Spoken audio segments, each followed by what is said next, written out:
find everything on your list, or the best price, all in the same place. 100% guaranteed if you shop eBay this Black Friday. Don't take your chances somewhere else when you can have our best price guarantee on eBay deals. If it's happening for Black Friday, it's happening on eBay.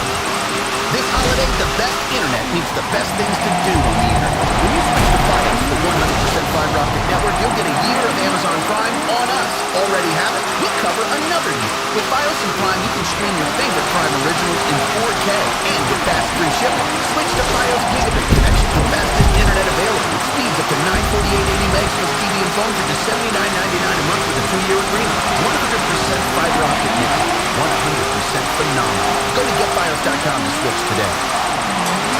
The world never stops. It's constantly changing, evolving, moving forward. And so are we. Introducing Spectrum Mobile. Click to learn more. Built on America's largest and most reliable LTE network, combined with a nationwide network of Wi-Fi hotspots, free talk and text, and all designed to save you money. The best network, the best devices, the best value. Spectrum Mobile. Restrictions apply.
My bad, I hella picked the wrong track.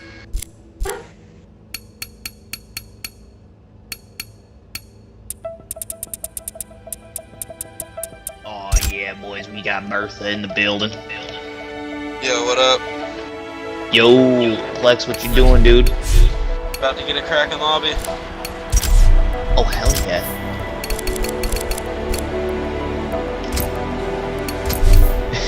So, for ESDA, I figured, what the hell, why not? Let's just use Bertha.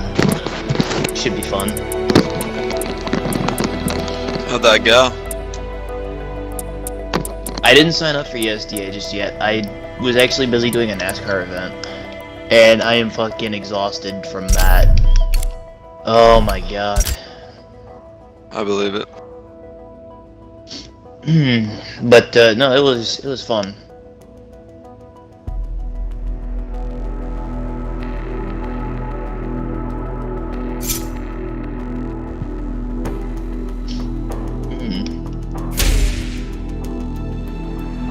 Sylvia Club Kids, and I'm just like, small car versus boat. I'm smoking real quick.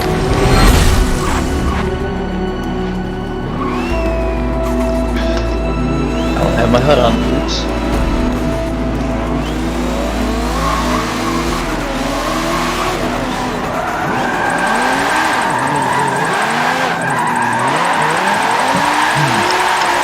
Yeah.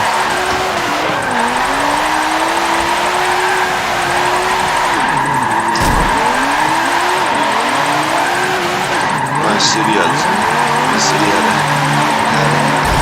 a smoke yesterday. The air was so bad. Sorry. That's gotta be fun for you, Flex. Yeah, we're wearing masks. Shit. Ah, shit. It's like hell bad. Sounds like it. What also, don't you guys get forest fires and shit out that way as well? Not necessarily. We don't live where I live. We don't live in I live more of a hick town, so it's like more of like, you know, like farmland. So it's a lot of dry land. Oh, so wait, you instead of getting the forest fires, you get the fucking redneck kind of people. Hell yeah, brother. Yeah, pretty much. That was a god awful section, by the way. I want to point that out.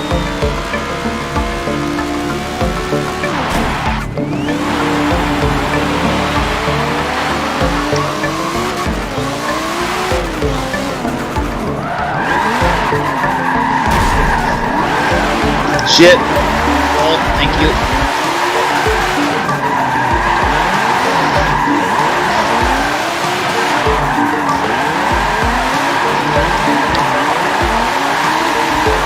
I'd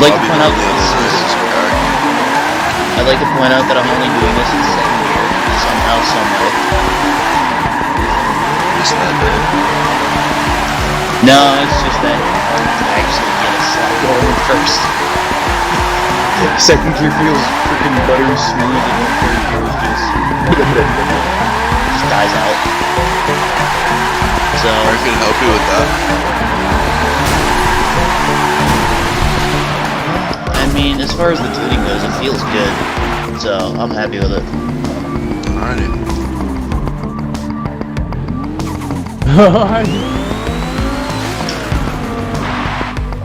Pretty much what everyone does.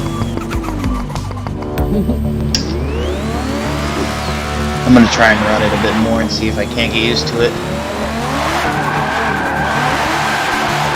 I want to try and drift that hairpin up at the top of the mountain.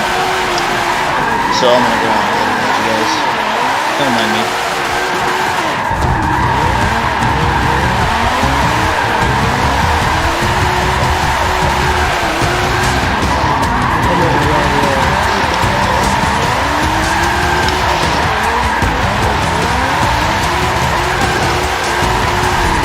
No! I'm on the grid.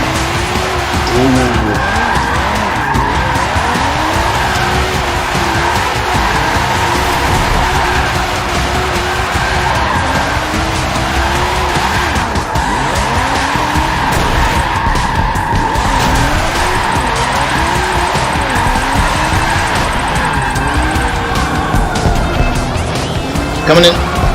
Nope, guess not.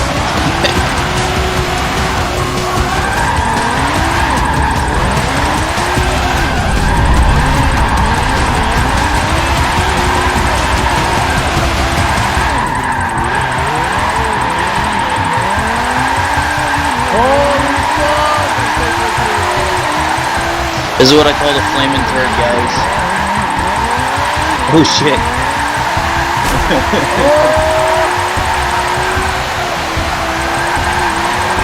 I'll take this over that section. Nope, she ain't got enough. She ain't got enough, guys. I cannot get down her slide at all. She don't have enough gearing. Ooh, I'm about to start smashing. Slide. Ooh,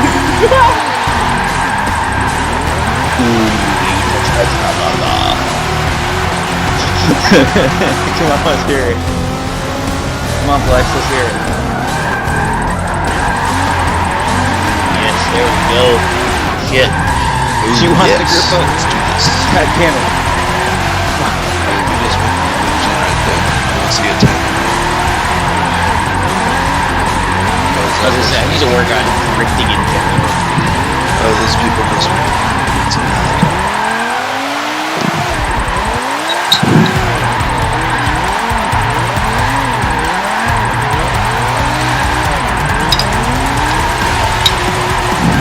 Okay, we got Flex eating dinner right now.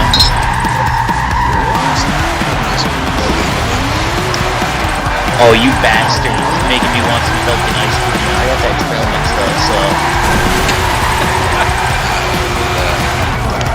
Dude, I love trail mix. I'm gonna be brutally honest.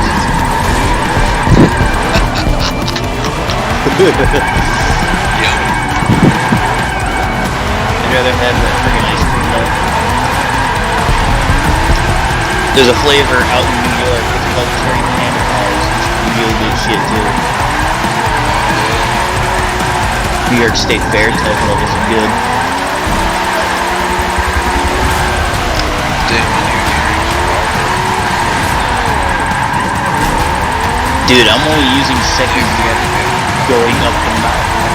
Wait, what?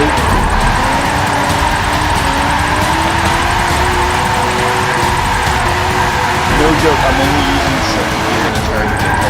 Somebody, call the cops. This should be illegal. This should be against the law, man. get it. What, Charger Daytona?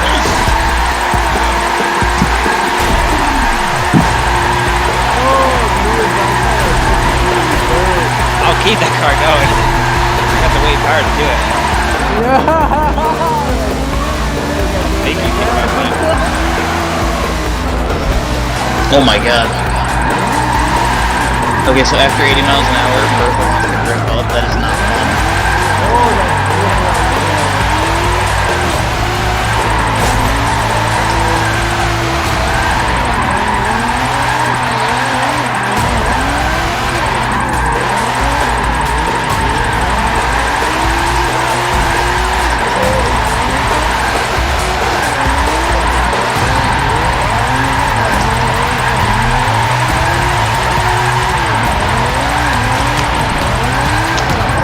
Damn it! I almost had two. It's a little bit innocent.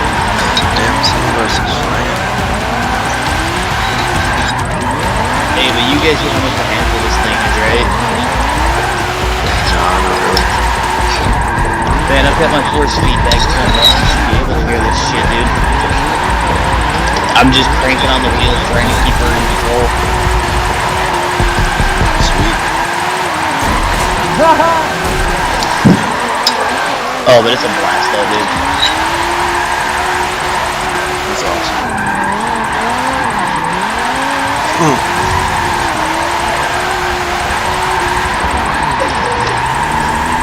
This freaking I was ready for that wall.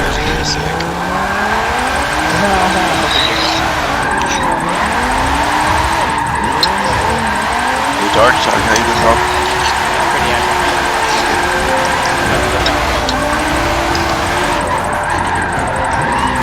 I was gonna say, and then there's me, I'm gonna be angry at her, so.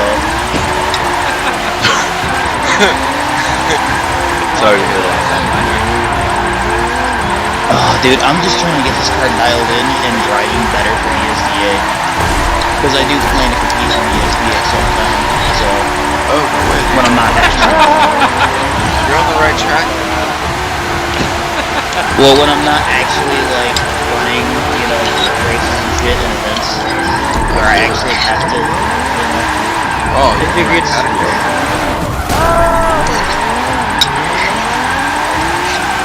I mean, the Charger Daytona is built for their specs for weight brackets and shit, so. Oh, sorry. Ooh. Hold on, hold the phone. Where was y'all? I'm in the middle of the road. Damn Damn.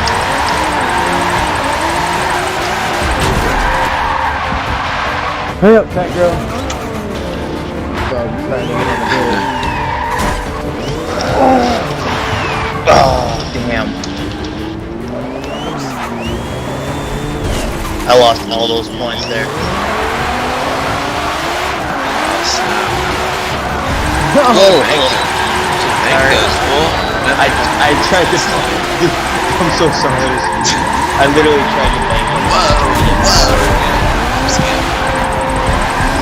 Damn. Whoever that was that just tried to apologize. I didn't expect it to come to me that quickly all of a sudden. Sorry, Token.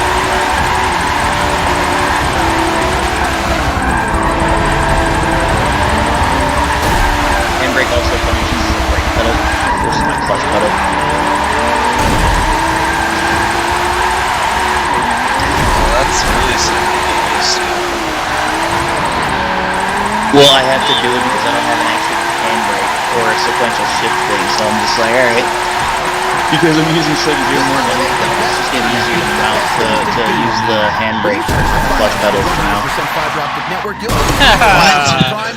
Dude, that's gotta be the weirdest motherfucking shit I've ever heard in my life.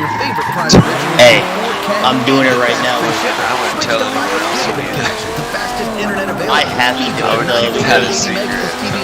bro, who was it? Fujiwara said it might actually work though. Because it's like, I don't have an actual handbrake to mount.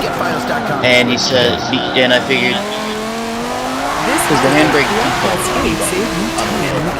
So it's like, okay, well, because the wheel's gonna be spinning around, I need easy access. So I said, what's the best way to do it? Clutch pedal that shit. Into the dishwasher. Really? Done. This holiday, Cascade Platinum handles even your toughest holiday messes. Cascade Platinum. Nothing cleans better.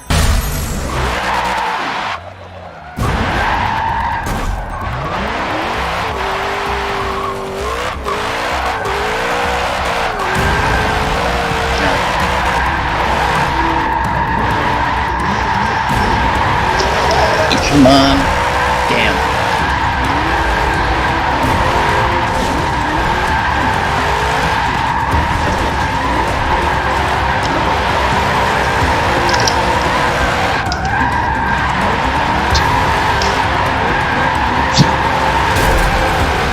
I was just saying, do you mean my second gear? No, I'm talking about That's all mine, I'm. man.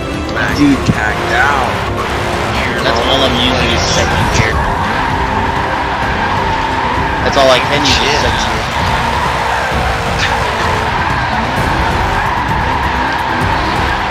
Come on, baby, come on. Don't grip, don't grip. I always thought that people don't use me to do with the clutch. Here's the problem with that.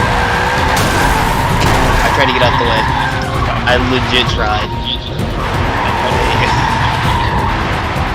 Oh, so you wanted to drift at my door, I'm guessing. Yeah, That's I'll the thing slap about it the into it. drift. Bro. Here's the thing about drifting though, is it doesn't really suit my driving style, to be fair. I figured, fuck it, let's just see what happens. You're legendary. Me? No, I'm fucking legendary. However, Yeah, you're you're not definitely wrong. legendary. You're not wrong in the future. Far from that. I'm that guy, instead of asking why, just ask why. Like, shit, I put a fucking Throw 2 truck within homologation. It's got sport tires, it's got the proper tires for the big bracket, it's got 1,000 horsepower because it needs it.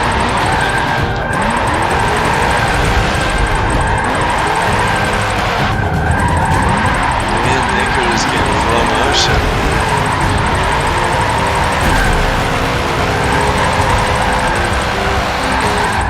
Ooh, that was my bad. I tried to use the gas for that.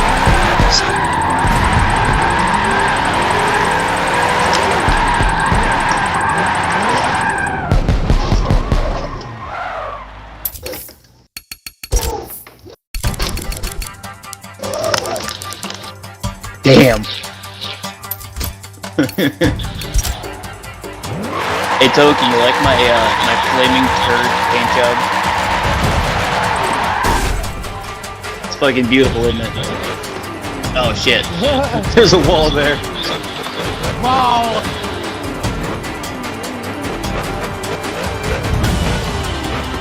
Oh man. Damn, slaying it fully. No, this is actually the actual Charger Daytona. It's not the first edition. That's on my other account.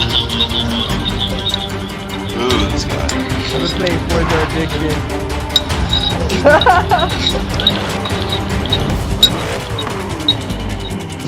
What's that mean, Horizon 4?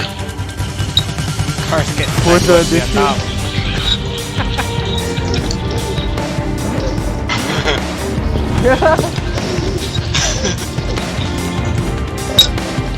What?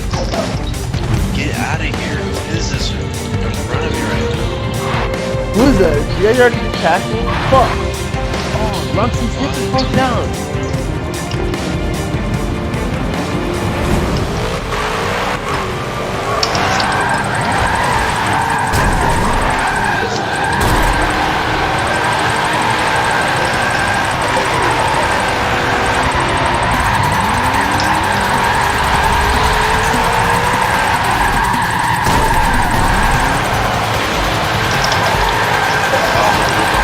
Hot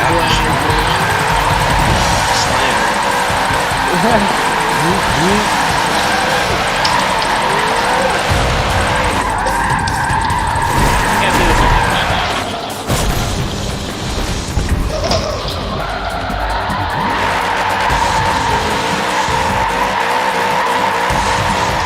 Damn, I stay burning people in the office.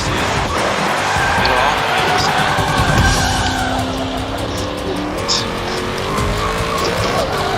Just too many brothers together.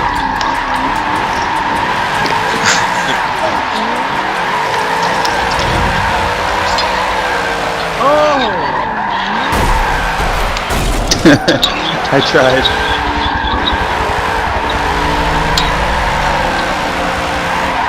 I tried to hold the on signs as long as I could. It didn't work.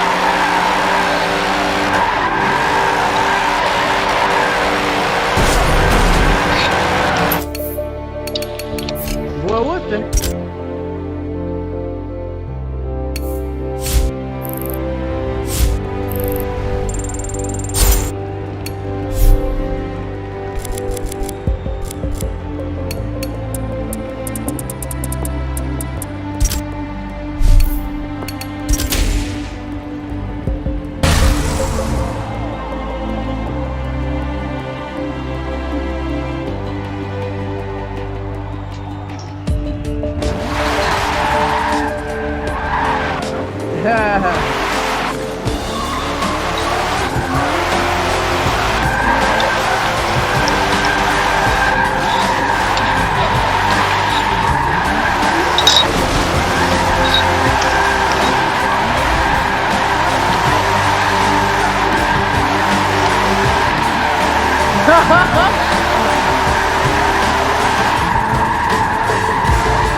Damn it.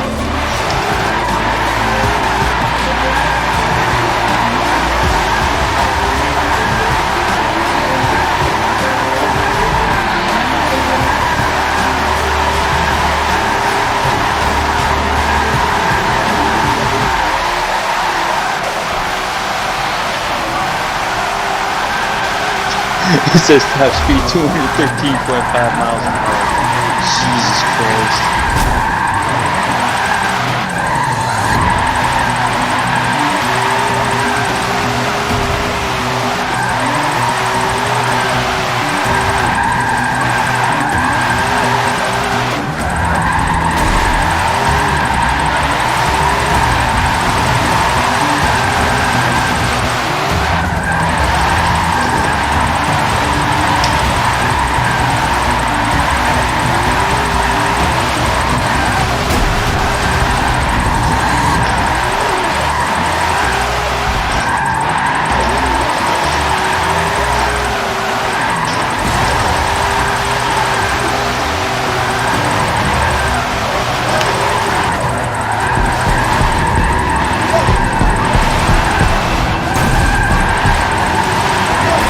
Oh, that feels much better than my hearing. Holy shit.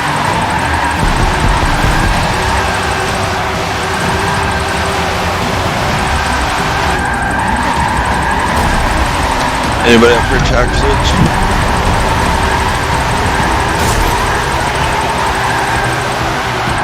I'm down for whatever.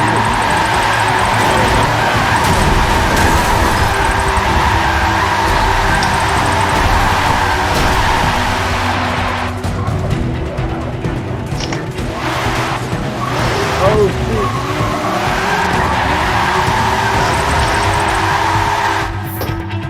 But that feels much better. Oh, I'm glad I made that gearing change.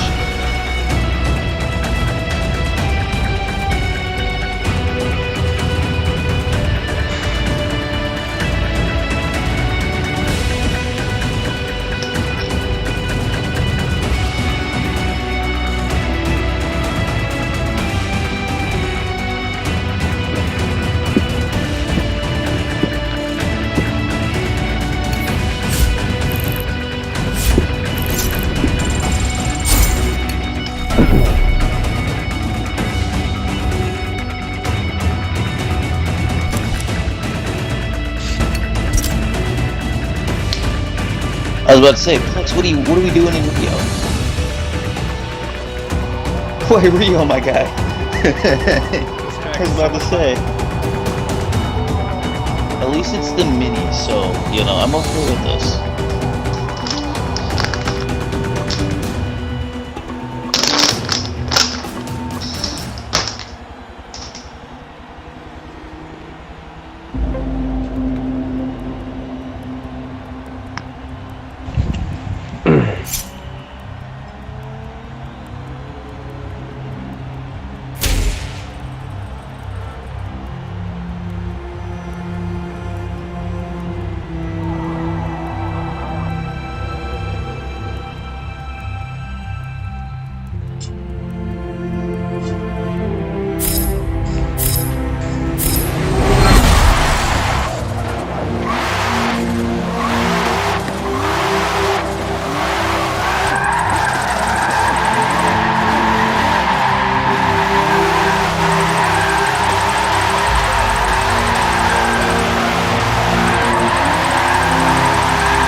I was so close to getting those points banked too.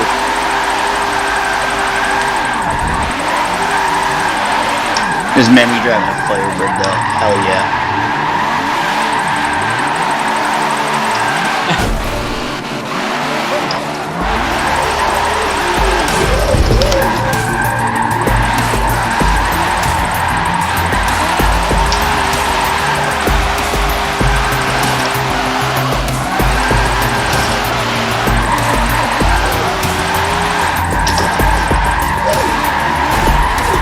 Nope.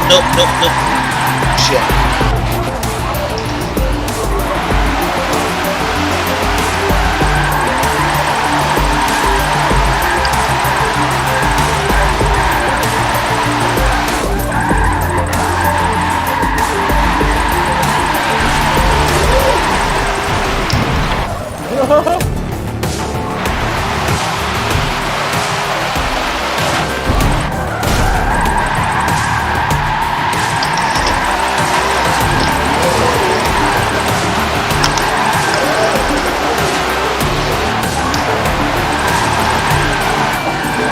Yeah, you can hear the force feedback. You can just hear it fighting all the way.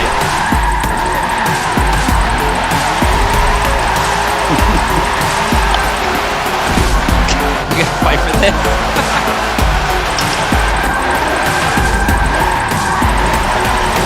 Whoa!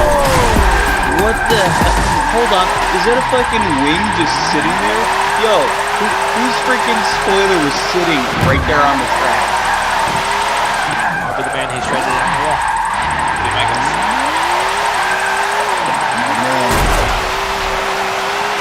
Because that wing actually did spin me. Can you confirm? If it's happening for kids of all Or is it ages, his broken it's happening POS on game? eBay. Introducing Toytopia, the ultimate destination to find the hottest gifts. Get rare, retro, right now toys. From drone racers to vintage Barbies to the rarest Magic the Gathering card in the world. Over 1 million toys shipped fast and free. So head to ebay.com/Toytopia before the perfect gift disappears. Toytopia is happening now, and it's only happening on eBay. This holiday, the best internet means the best things to do in the evening. When you switch to Fios, the 100% Fiber Optic network, you'll get a year of Amazon Prime on us. Already have it? We'll cover another year. With Fios and Prime, you can stream your favorite Prime originals in 4K and get fast free shipping. Switch to Fios Gigabit connection, the fastest internet available, with speeds up to 948.80 megs plus TV and phone for just $79.99 a month with a 2-year agreement.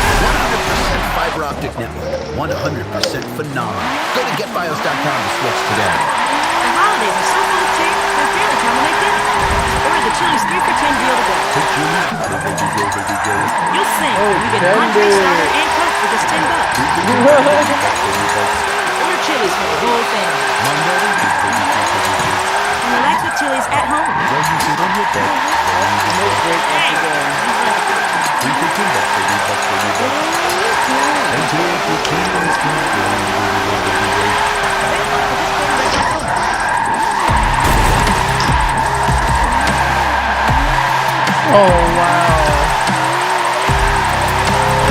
I'm just trying to stay out of the way when I spin out, so...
Oh, excuse me.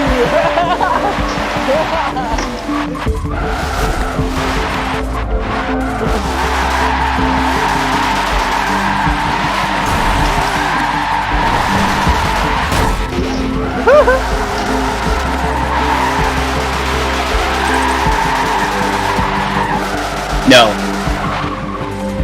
Flex, no. Just no. You shall not pass good service.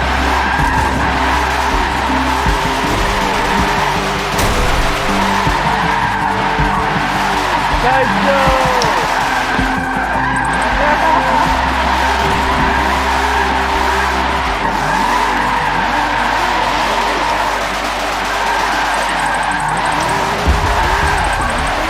Damn it! Trying to rip it in too hard. Speaking of ripping, Let rip. Yeah.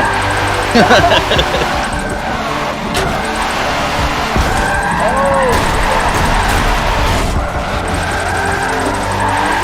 Anyways, guys, I think I'm gonna head out for the night. Alright, buddy. Fucking almost 4 a.m. on the East Coast, US.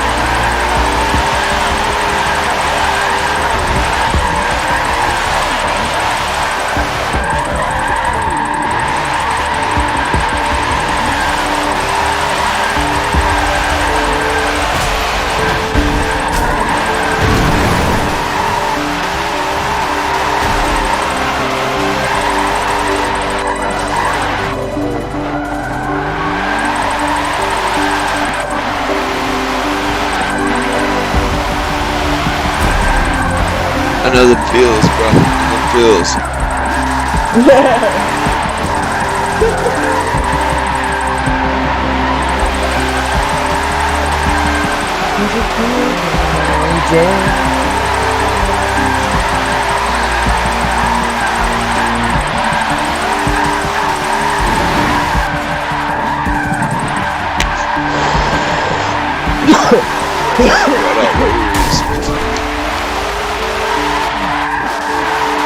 Screaming Benji.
If it's just us four, we might as well back out to the public lobby.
Bam!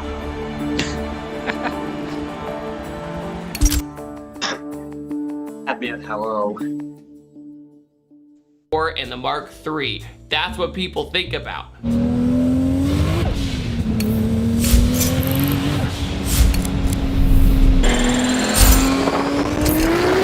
You can really screw up a car company if you make some wrong branding decisions. Marketing, in my opinion, is one of the most important departments of any company, and sometimes they see right through their mistakes and don't even realize what they're doing. I know we already talked about the Mustang and the 4-door, but the Ford Probe was originally going to be the new Mustang, and there was so much outrage, 50,000 letters were sent into Ford. And then you have Mitsubishi coming along, and they had this amazing sports car called the Eclipse GSX for a while, and now it's an SUV. What were they thinking? What are all these car companies doing? Stop naming these completely different platforms other names from your sports cars. It makes no sense at all. No one is gonna look at that Eclipse and go, do you want an unreliable, cheap interior SUV?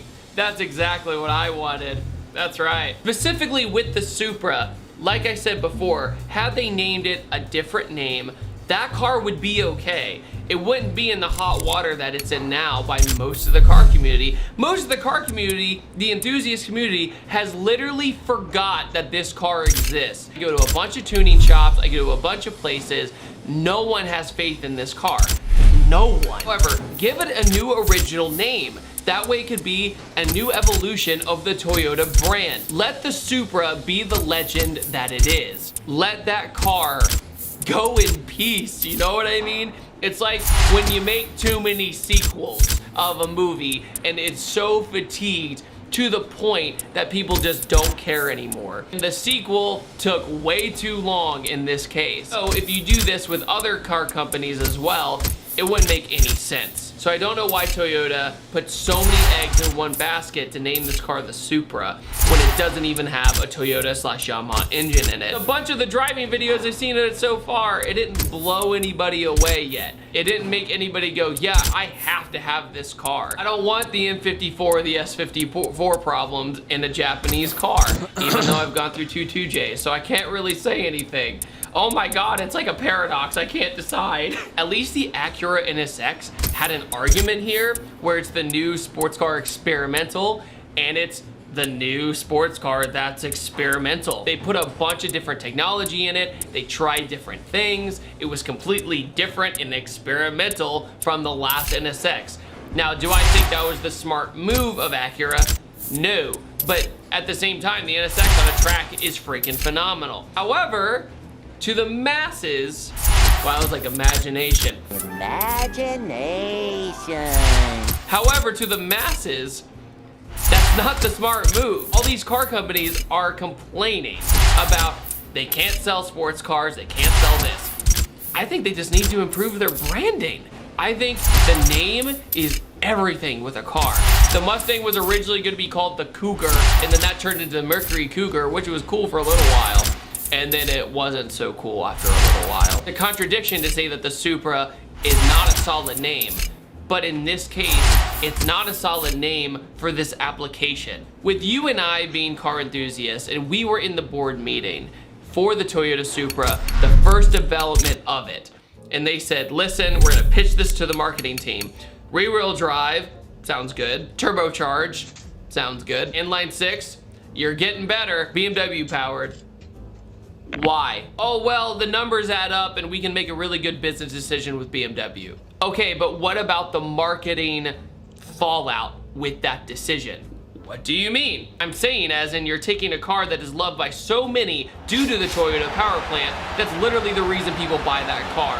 Oh, well, I don't really think enthusiasts will care that much as long as it handles well. Enthusiasts are gonna care about it because you're not seeing the big picture here. People are gonna wanna put this car on a dyno and see what it does, and they wanna see if it rivals the 2JZ. It will rival the 2JZ, it just won't be a Toyota motor. How come we're charging $30,000 more for a car that only makes 15 more horsepower than the Mark IV Supra of 20 to 30 years ago?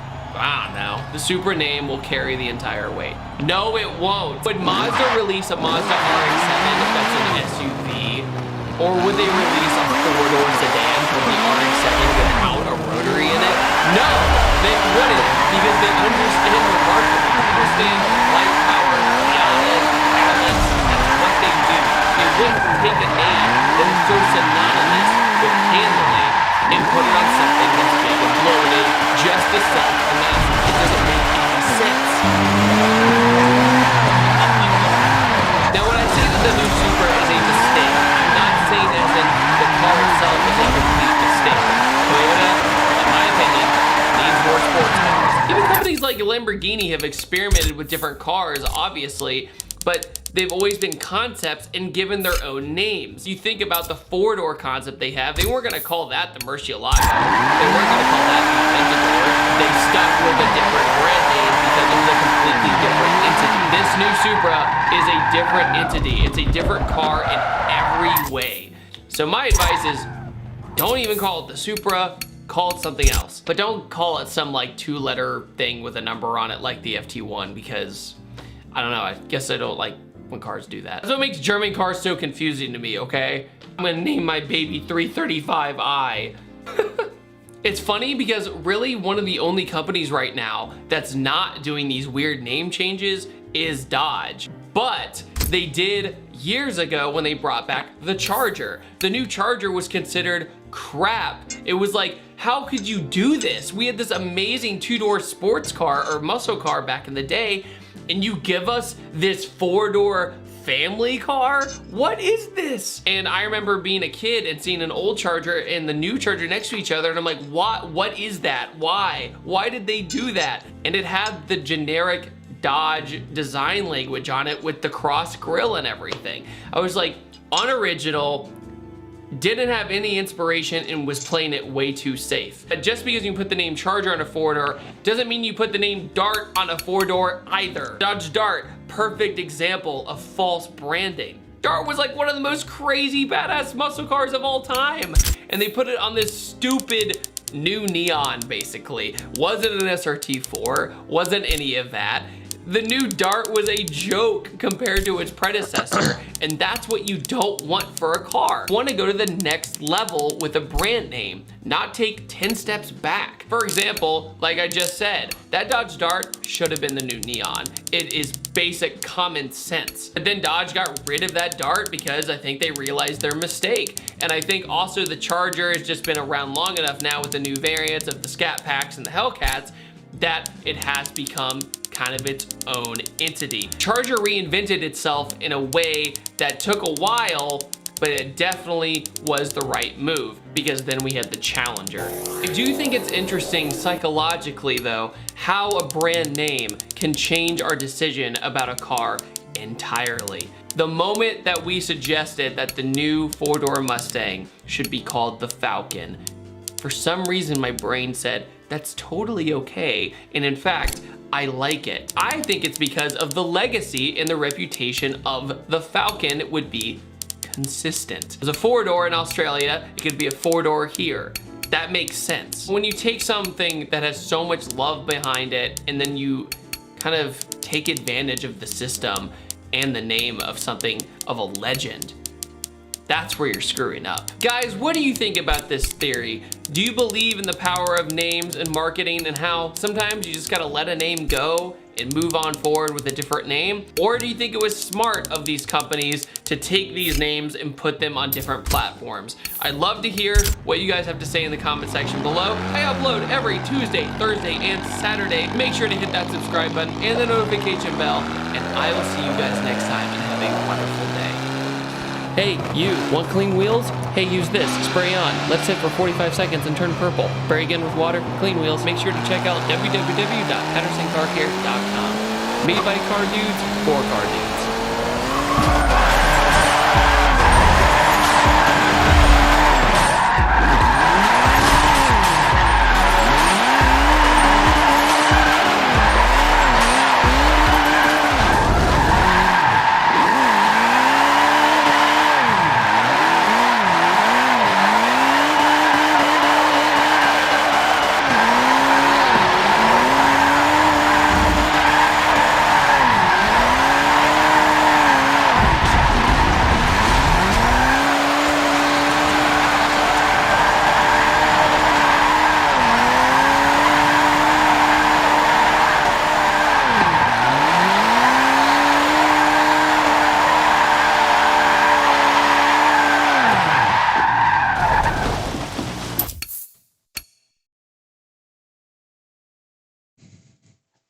In early Q2 of this year, NVIDIA announced GeForce G-Assist, a USB stick that would enable a suite of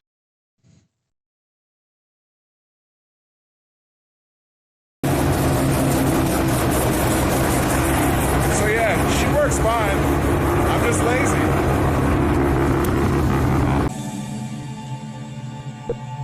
Since they gave me the camera and my car's right here, I'm just gonna talk about my car because I like it a lot. All right, so why my car looks like a piece of junk? So after the last event I went to, it was on the trailer, and I guess there was only one bolt holding the fender, and physics and wind decided to take my fender. So I don't have a fender anymore. Luckily I have a spare, but it's been a couple weeks and I'm lazy and I need to mount it, but I haven't. But most importantly, the old girl runs, and it runs really good. I started it yesterday, but some of you missed it, so let's go ahead and give her some juice.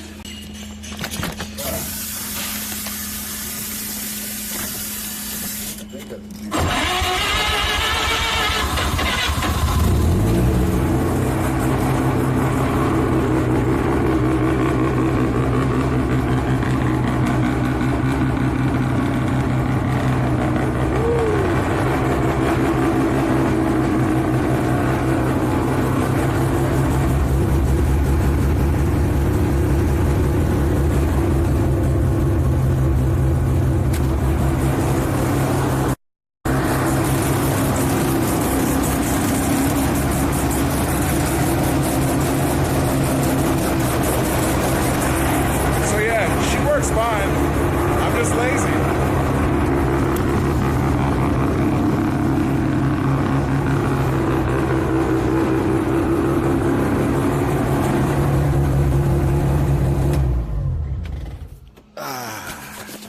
So yeah, it works fine. I'm just a lazy piece of junk, so I have everything to make it pretty and make it go drift, but I've been playing a lot of Forza and traveling, so that's all it gets for now.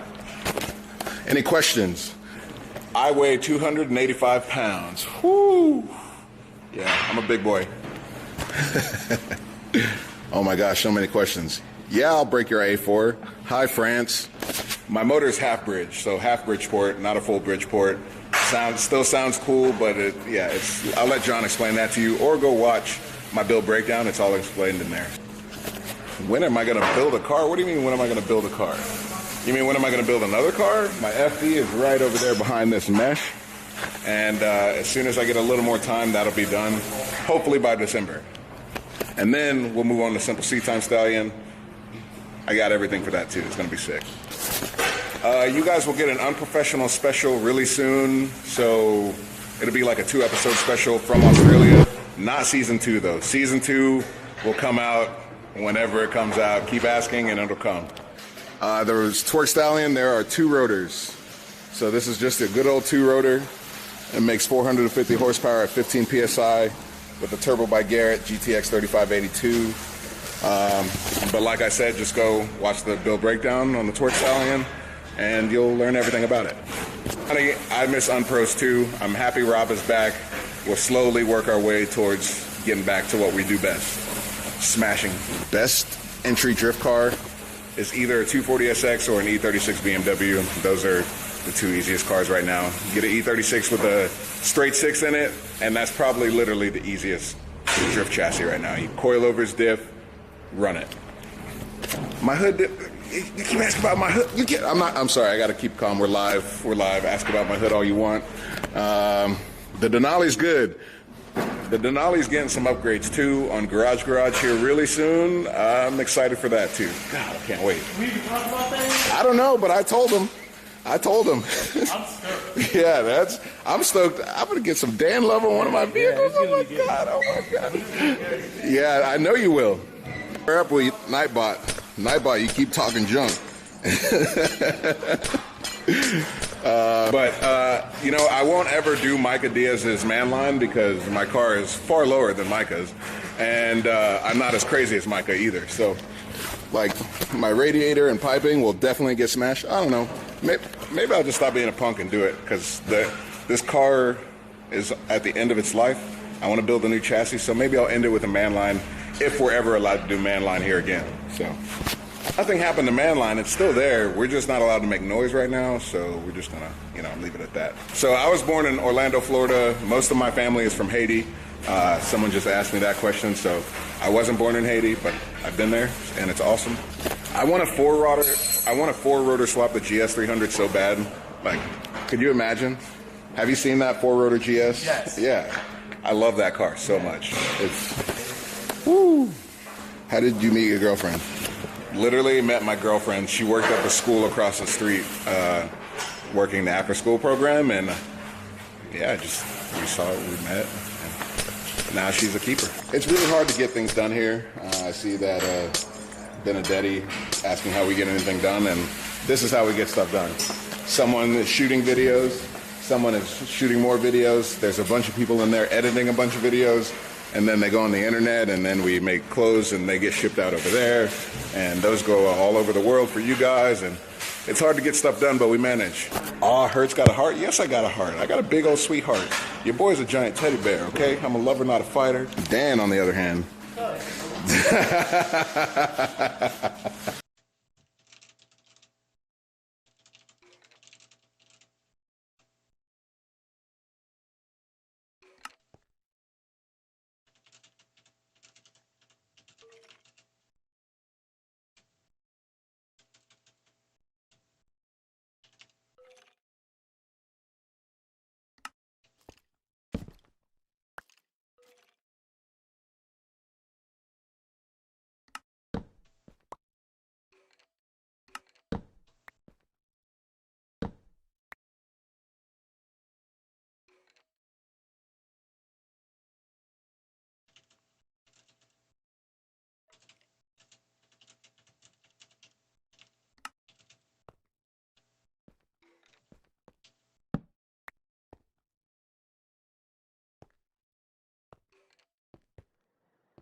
What's up, guys?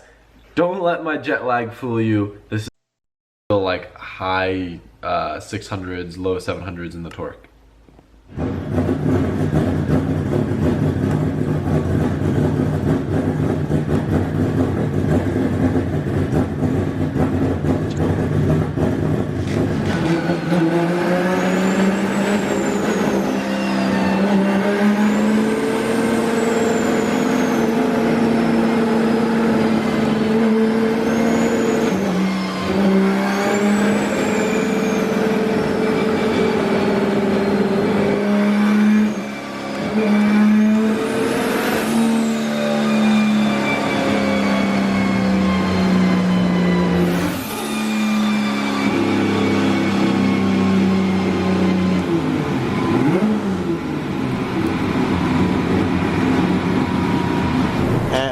computer doing something.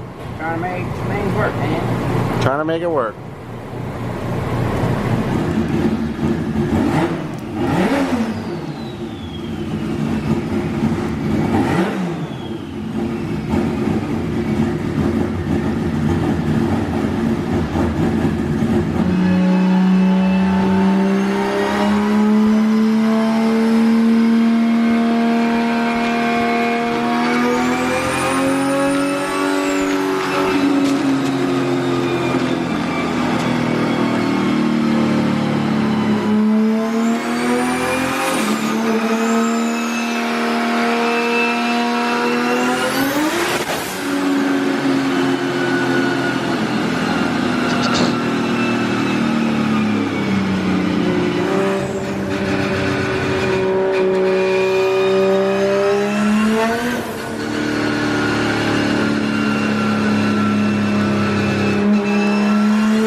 Martin's just adjusting the tip in and getting it to run smooth while you're like on a constant throttle.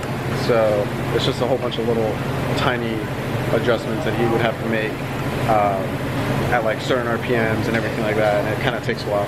But already got a few good sound clips, and this thing sounds awesome.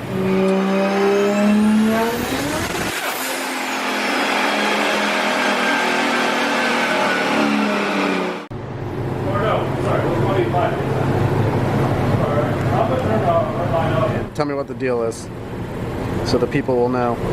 Right now, just making sure that all the fuel pumps are staying on. I'm messing with some of the amps that the PMU allows it to hit an overcurrent, and just making sure that everything's running good. Right now, we're just noticing that this car makes a ton of power, so we're running lean. We're starting to lean out a little bit of the fuel. We want to make sure that we have enough injector, but before we do all that, we want to make sure that nothing's going funky with the PMU. Some of my settings are pretty new to it, so I was just going off of like what the stuff is online. The good thing is this has a function and it logs all the amperage draw, so I get to go ahead and look and see what's going on and make sure that all my settings are correct before we move on to something else. The last clip was the first pool that actually was like all in, and it did 751. So that's like straight out of the box with just like a safe tune on it, just to get it to make the pool. So yeah, this thing is going to be ridiculous, and it can make a ton of power. And we're going to do a couple more pulls, see what we can squeeze out of it safely, and fix the throttle in issues and stuff like that, and then keep going. All right, what do you think about it so far? I mean, they were expecting 750, got 751. Tunes, I mean, all the parts and equipment are new and good, so zero issues. We run into issues often with high-power cars, but 2 runs in and we're already reaching 750 on this dyno, so I think it's going to be a good day today. Well, you heard it from the man himself. Let's see what this thing can do now. Injectors are maxed out. Still made so far before any major adjustment at 750, so we're gonna have to put bigger injectors in it later on down the road if we want to make more power. But for now, I mean, this thing is ridiculous. The power band is really smooth and it rips, and it sounds really good.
896. Smash it. I think it's close. I might have been a little off. Yeah, we were both way off. I could keep going if you had bigger injectors. Yeah, no, we're good. Come on, don't be a bitch.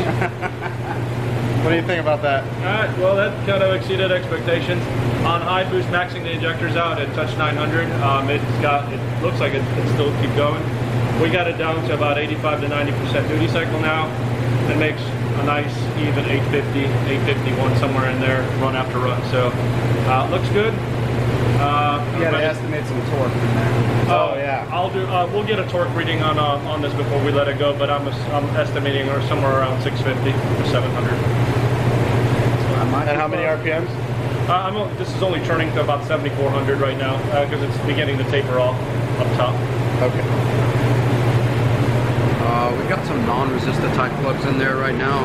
Martin seems to think that they're causing a little bit of issues in the high RPM, so bought some spare copper V-power plugs. Gonna try them in, make sure it's gonna stop that noise going on in the top end, and hopefully that clears some of that up. These are not hot enough cold enough to run the nitrous on it, but just want to fix that little issue on the top end and go from there. How are you happy with the power? Yeah, actually, it's making some big power, and it's not all the way turned up. This car is built to take more boost than that. It's kind of at the limit of the turbo. Martin says he can easily make 1,000 horsepower run out of it, but I don't think we need to push it that far right now. Yeah, it'd be cool. But yeah, I mean, it'd be cool. I've yet to see the 1,000 horsepower mark yet on anything. Well, you heard it here first. Is it better than Kevin Lawrence's RB? No comment. we won't let him see that.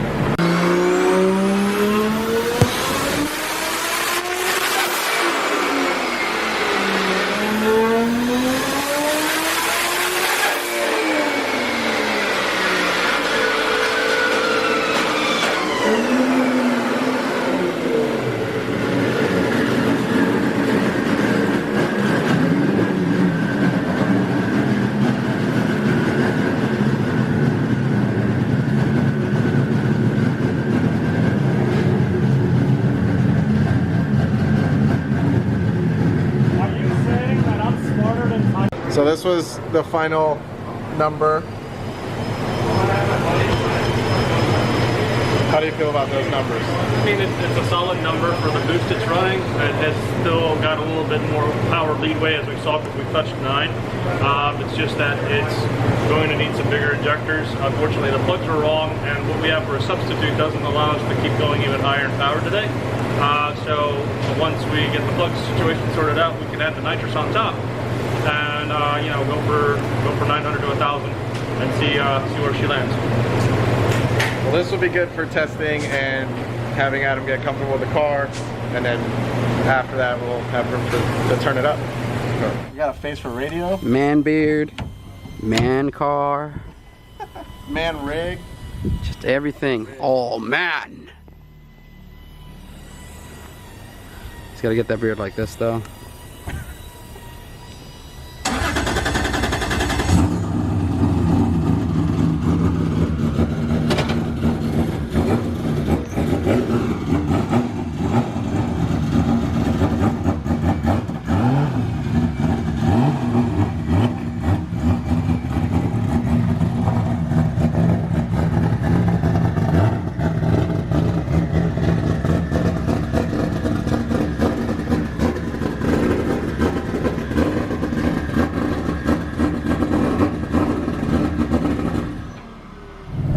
Fit the truck's too big. Dang, wide lens. Yeah, right? I mean, you can get half my face. No, that's fine. You can get half mine because you're gonna be talking. Yeah. So, what did we find out on the dyno that the car needs now? We need to go to a copper colder plug. We had the non-resistor type plugs in there. It was actually backfeeding some noise and actually kind of freaking out the ECU. Also could have made even more power. We weren't expecting it to make as much as it did. We're at like 95%, almost 100% on the injector duty cycle. The what? The injector duty cycle. There we go. I was gonna just say injector limit and then injector duty cycle. Oh, you said duty. So it's on 1300 cc's in there right now. I probably needs 1600s or 2000s. We hit up Teach Works and get some bigger injectors. Because of that, there was going to give us no room to add fuel with the nitrous. So we didn't even tune with the nitrous this time. So we wanted some room to be able to play with the software, to be able to add more fuel if we were a little lean. We could have sat there with the settings we have now with the size of the injectors, but we would have had to pull nitrous pills, and I don't have a wide range of fuel pills for the nitrous setup, so we could have compensated fuel with the size of the nitrous jet, but I just don't think we have enough. There's too big of a gap between the ones that we have. So see, we get bigger injectors and make sure that it is perfect with the right plugs, the right injectors, to go ahead before we tune with the nitrous. It's crazy. This thing's gonna make 1,000 horsepower plus. Yeah, so everything, the way that it is right now, it's gonna be fine for testing and getting a feel for the car and everything like that. We know that there's room to increase power if we need it, but for now, the thing rips, it sounds good, and I'm excited to go see it. Yeah. Drive. It's gonna be nuts. I'm excited to see Adam's reaction to it, because I know my reaction of hearing it for the first time, like actually ripping on the dyno, like it's crazy. So we'll see. But as always, huge shout out to Martin and RS-P for squeezing us in, because he had to leave on vacation tonight. I think it is tonight for vacation. So yeah. So he literally squeezed us in right before he left on vacation, and it worked out. So hopefully we'll get the car sorted and testing soon so you guys can see it. I think it's so funny how everyone's so focused on like the car making more horsepower, and like I don't even know what I'm gonna do with anything over 600 wheel, to be honest. Like the tracks that I drive and the tracks that I've driven, there is zero need for it. I suppose maybe when the car's like super gripped up, it'll be absurd to have that much power, but like I'm beyond happy with how the car did and how much power it made. 900 wheel is 100% more than I thought it would make. I knew it could make 1,000 if we went to a bigger turbo or a bigger AR, but on that size AR, like it's just absurd, and how quick it spooled and everything. I'm very, very, very excited to get in the car and go test. Typically it would be sooner rather than later, but I am going out of town, and we wanted to wait till Bub gets back anyway, so that way he could be there when we're testing the car at the track. So I think you guys could probably expect that to be somewhere in the week after Thanksgiving. We'll probably take it over to Orlando Speed World and just, I don't know what exactly we'll do, but that should be really fun. So anyway, I'm super excited. I'm very thankful that Tommy was able to vlog this, because I actually lived like vicariously through him being able to watch all this footage. And I will be honest, I probably would have, I might have like changed my Japan flight so I could fly into town and make it there for the dyno day.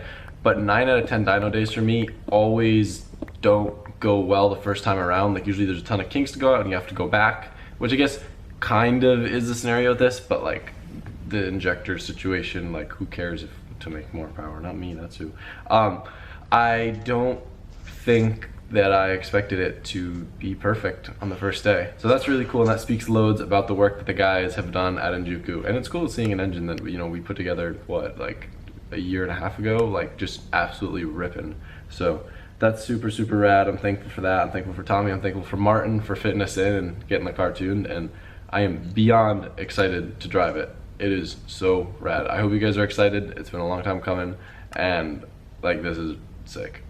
I'm still jet lagged. Very excited. Don't read into me too much. Okay. I didn't sleep much last night.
And I got tons of comments.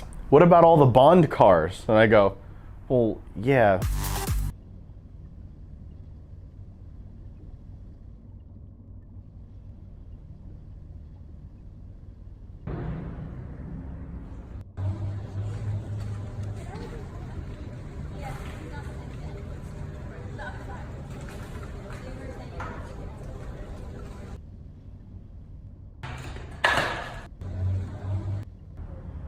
Guys will be coming out shortly. Yes.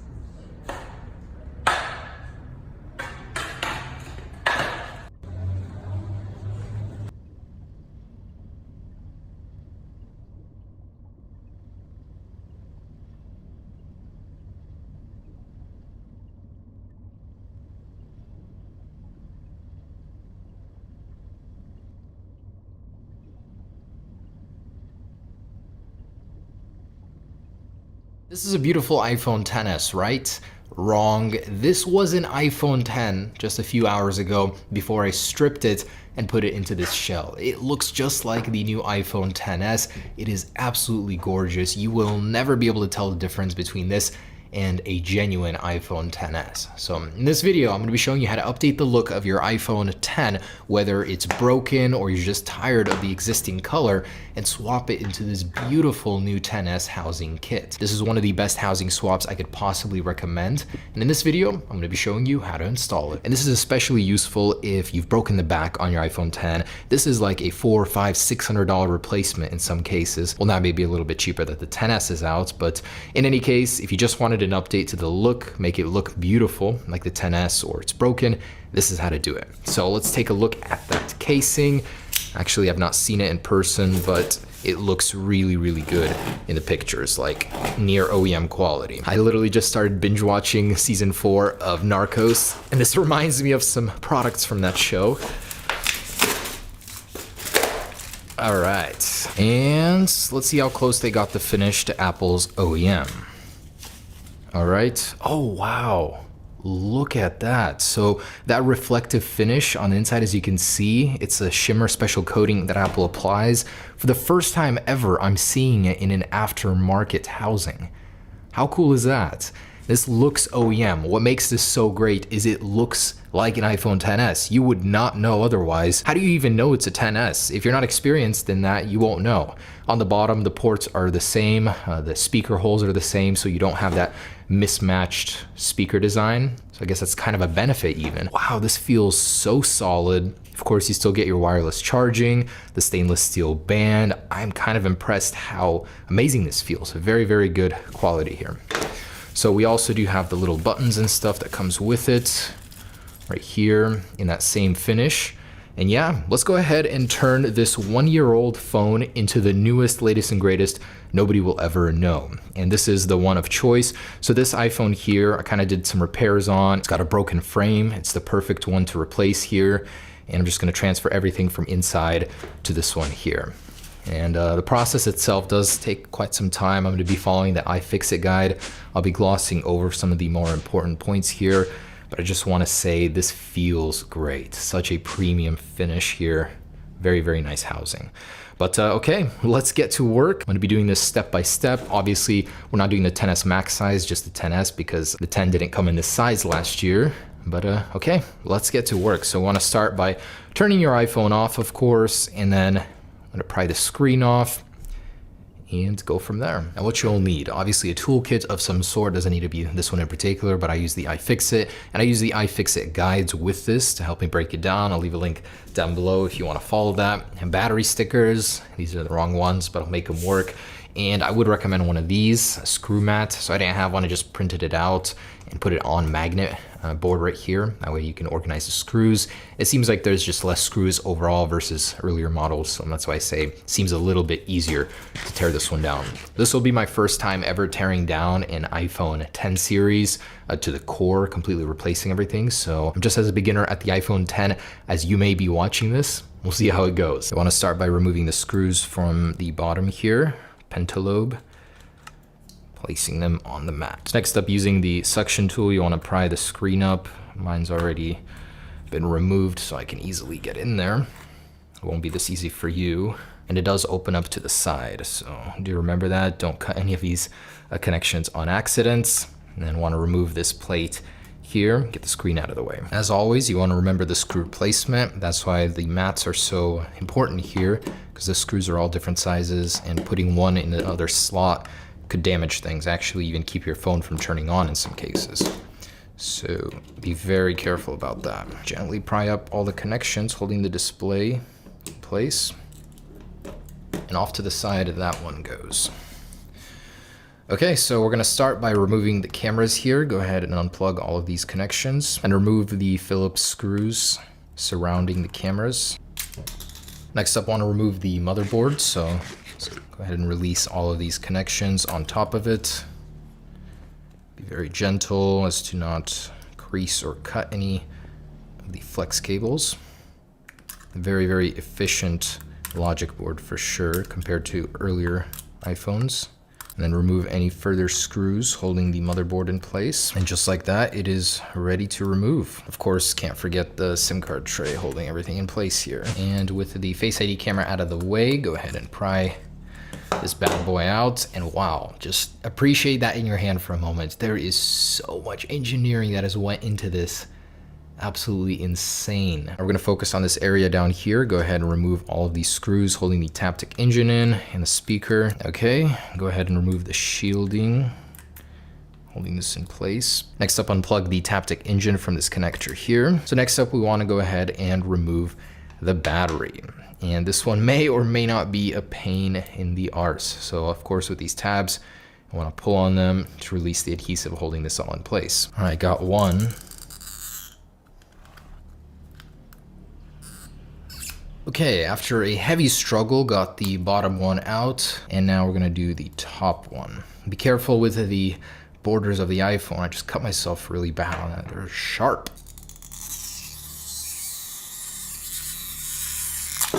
Whoa. You wanna go ahead and remove 4 screws on the border here, holding the antenna wires and charging port wires in place. On the bottom here, a couple more screws, get those out of the way. All right, and I would recommend a heat gun to go ahead and loosen up all of the flex cables here. You don't want to tear any of them. And of course, we want to remove these 3 remaining screws here. And on the inside of the SIM card tray, there's a little pin you have to push out that you're going to replace into the new iPhone. So it doesn't appear that it comes with this little piece. So just gonna push that into the little hole right here. All right, I've transferred over the cables here. Now start reinstalling everything piece by piece. Next, we're gonna go up here, put the wireless charging pad, and don't forget about all these side bolsters over here. You wanna go ahead and reinstall. Here, I'm gonna go ahead and remove the FaceTime cameras. Now we're gonna remove the Wi-Fi antenna up here, remove all the screws, peel that back, and replace it onto the new iPhone. All right, out that goes, and in it goes to the gold iPhone. There's a lot more smaller, little tiny parts, little antennas than I anticipated going into this. So it's definitely not as easy as I might have made it sound. Next up, we're gonna remove the power cable assembly, all of these brackets on the side, peel that back and replace it immediately into the new one. So like the others, be very, very gentle with these ribbon cables. They are prone to tearing. I would recommend heating this area up and then pull this metal bracket up like this and go ahead and pull it out. Now the power button can be removed, and do the reverse instructions on the opposite shell with the gold button. Okay, and that last remaining thing is the wireless charging pad and the buttons here on the left. So go ahead and remove all of this structure here, replace it into the new one, and I'll get to the charging pad in a second. All right, once you've got those removed, you want to very, very gently go around the edges here and pry the wireless charging pad upwards. Remove the adhesive.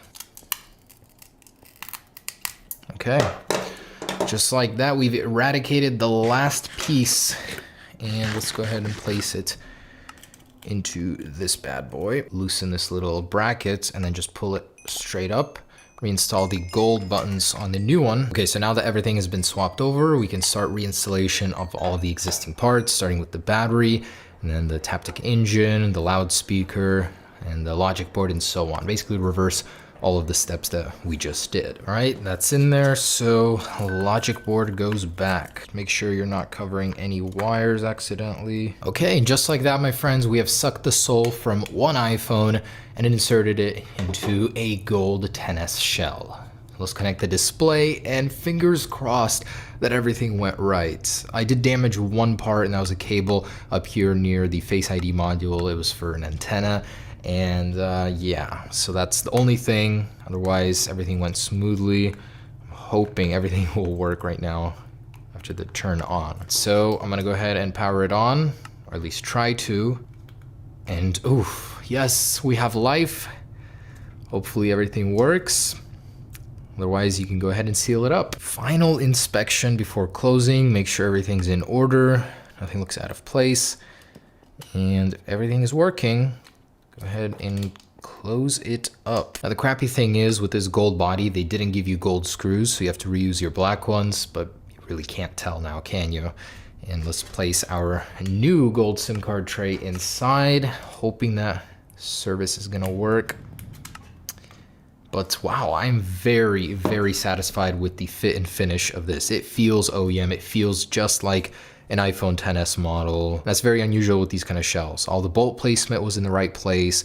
Like, I cannot say enough good things about this. If you break the shell of your iPhone X, this is honestly one of the best things you can possibly do in terms of a replacement. You get this beautiful gold shell, basically an updated iPhone XS on the old 10 models. And wrapping this up, just have some closing statements here. If you want your iPhone X to have a fresh new look, or if you crack the back glass of your iPhone X, you can update it to the XS look. It is absolutely beautiful. It's cost efficient. You don't have to replace the entire iPhone, and keep your old one looking and feeling fresh. The finish is top notch, especially what gets me is the fact that it has that reflective coating look, just like Apple's iPhone XS model. They have this shimmer, and now it's been replicated on this aftermarket shell. It looks really, really great. So I would recommend this so much. As for the installation process, I underestimated how difficult it would be. It honestly took me several hours and pain. I'm bleeding. I did slightly damage the interior because I was trying to rush, but if you take your time, totally doable.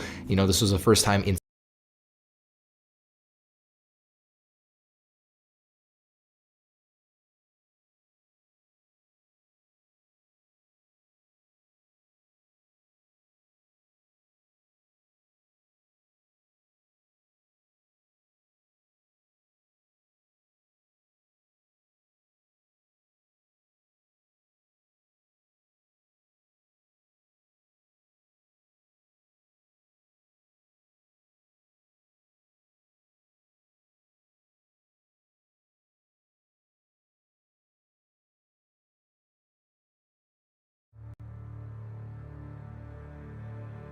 The Force can be manipulated in many beautiful and yet horrific ways. Dark side abilities like Force Lightning and Force Fear are meant to utterly destroy one's opponent. Jedi abilities such as Force Heal and Mind Trick are meant to in most cases protect. There is one Jedi ability though so dangerous that if misused in the slightest, it will instantly kill the individual the Force ability is being utilized on. This ability is known as Malacia. Malacia basically entailed using the Force to disrupt someone's very body function. This included using the Force to manipulate one's oxygen intake as well as their very blood flow. Malacia though was not considered a dark side ability, as if performed properly it would have no lasting effects. If performed improperly though, it would instantly kill the subject. Sith Lords like Darth Vader have displayed something similar to this before, using the Force to crush someone's internal organ. This was not the purpose of Malacia though. This is considered one of the most difficult Force abilities to master,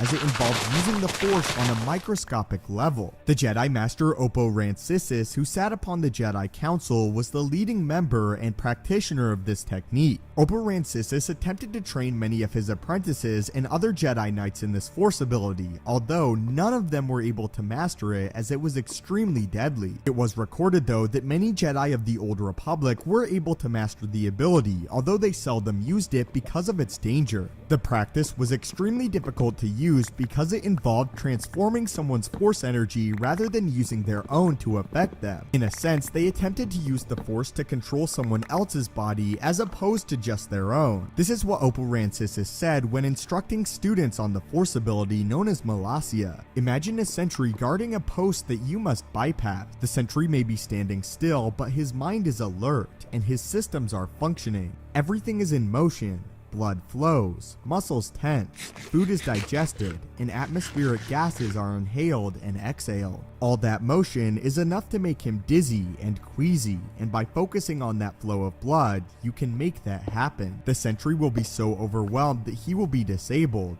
yet will suffer no permanent side effects, thus making this an acceptable Jedi ability. But that was an explanation for the Force ability known as Malacia, and how only one Jedi Master during the Clone Wars was able to master it. A Force ability that even Grandmaster Yoda was stated of not being capable of using. The reasons as to why though are unknown. But leave your guys' thoughts on this Force ability in the comments down below, and had you heard of it before this video? Also, what is your all-time favorite Jedi ability? As always, thank you guys so much for watching. May the Force be with you, and have a great day.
Most people have never seen Star Wars. No, really, hear me out. The term may now refer to the franchise as a whole, but before it was retitled A New Hope, Episode 4 in its original medium redefining form was simply called Star Wars. Then, from as early as 1980, George Lucas was tampering with his movies set in that galaxy far, far away, and so what with rejigged dialogue, added subtitles, and lashings of CGI smeared all over the practical masterpieces, comparatively few people have ever seen Star Wars as it once was. Now, everyone knows about the hand-shot first controversy, the CGI gumbo of Jedi rocks, and Hayden Christensen's unnecessary Force ghost, and we've even done a video here at What Culture on 10 changes that were actually totally justified. But all that is still just the start. There are also countless minor edits that have been made to the films that are so pointless that only the most dedicated fans will even know they're there. With that in mind, I'm Peter from WhatCulture.com, and here are the 10 most pointless changes to the Star Wars movies you never even noticed. Number 10, The Jabba's Palace Dug, Return of the Jedi. By the time the 2011 Blu-ray release of the saga came around, pretty much everything tamperable had already been messed with, leading to some of the most banal, pointless changes of all, noteworthy only by their sheer ridiculousness. Case in point, just before Luke enters Jabba's palace in the first act of Episode 6, you can now see a CGI Dug, Sebulba's species, padding across the room, for some reason. What's so special about this guy that he's walking around the palace alone during communal nap time? I feel like the shot would actually make a lot more sense with the sound of a toilet flushing somewhere in the distance as he rounds the corner. The whole thing just sticks out so much and begs context that just doesn't exist. Furthermore, the CGI here is so poor that it genuinely looks like it's been lifted from a fan-made Star Wars animation. Indeed, despite it being so bad and in your face, the reason we've got this marked as a change you might not have noticed is that it's so obtuse and irrelevant to the context of the scene. A casual fan would be forgiven for thinking this must be an original feature, as it looks so dated and adds so little to the sequence that it couldn't possibly have been inserted deliberately 28 years later, except it was. Number 9, Vader's shuttle, The Empire Strikes Back. Towards the wrap-up of the original version of Empire, Darth Vader, a bit perturbed that Lucas slipped through his fingers, angrily storms out of Cloud City and growls for his troops to bring my shuttle. The next time we see him, he's back in the Executor, ready to ensnare the damaged Millennium Falcon. However, Lucas clearly thought that Vader demanding his troops fetch his shuttle and later being seen on his Super Star Destroyer just didn't make clear enough what he'd just done, i.e. fly from Bespin, through the sky, into space, and up to his Star Destroyer in the shuttle he just asked the troops to bring. To remedy this for us moronic viewers who totally need our hands holding, in 2011, George Lucas helpfully added in a pointless sequence detailing his Imperial shuttle flying from Bespin up to the carrier, in amongst the thrilling rescue of Luke. Like, literally hard cuts from one sequence to the other, back and forth, mid-dogfight. It's a totally unnecessary scene, filling the audience in on something they already knew and interrupting the flow of a great part of the movie.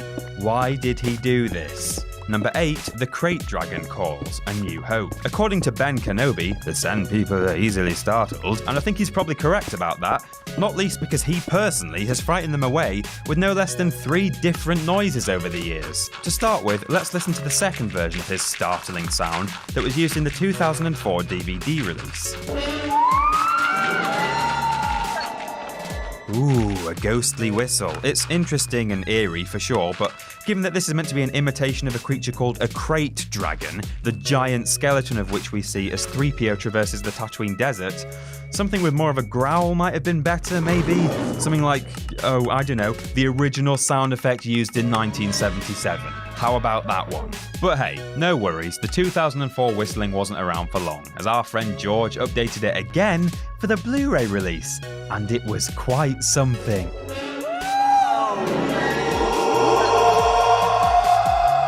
The Krayt Dragon Call, ladies and gentlemen, a howler monkey on a karaoke machine.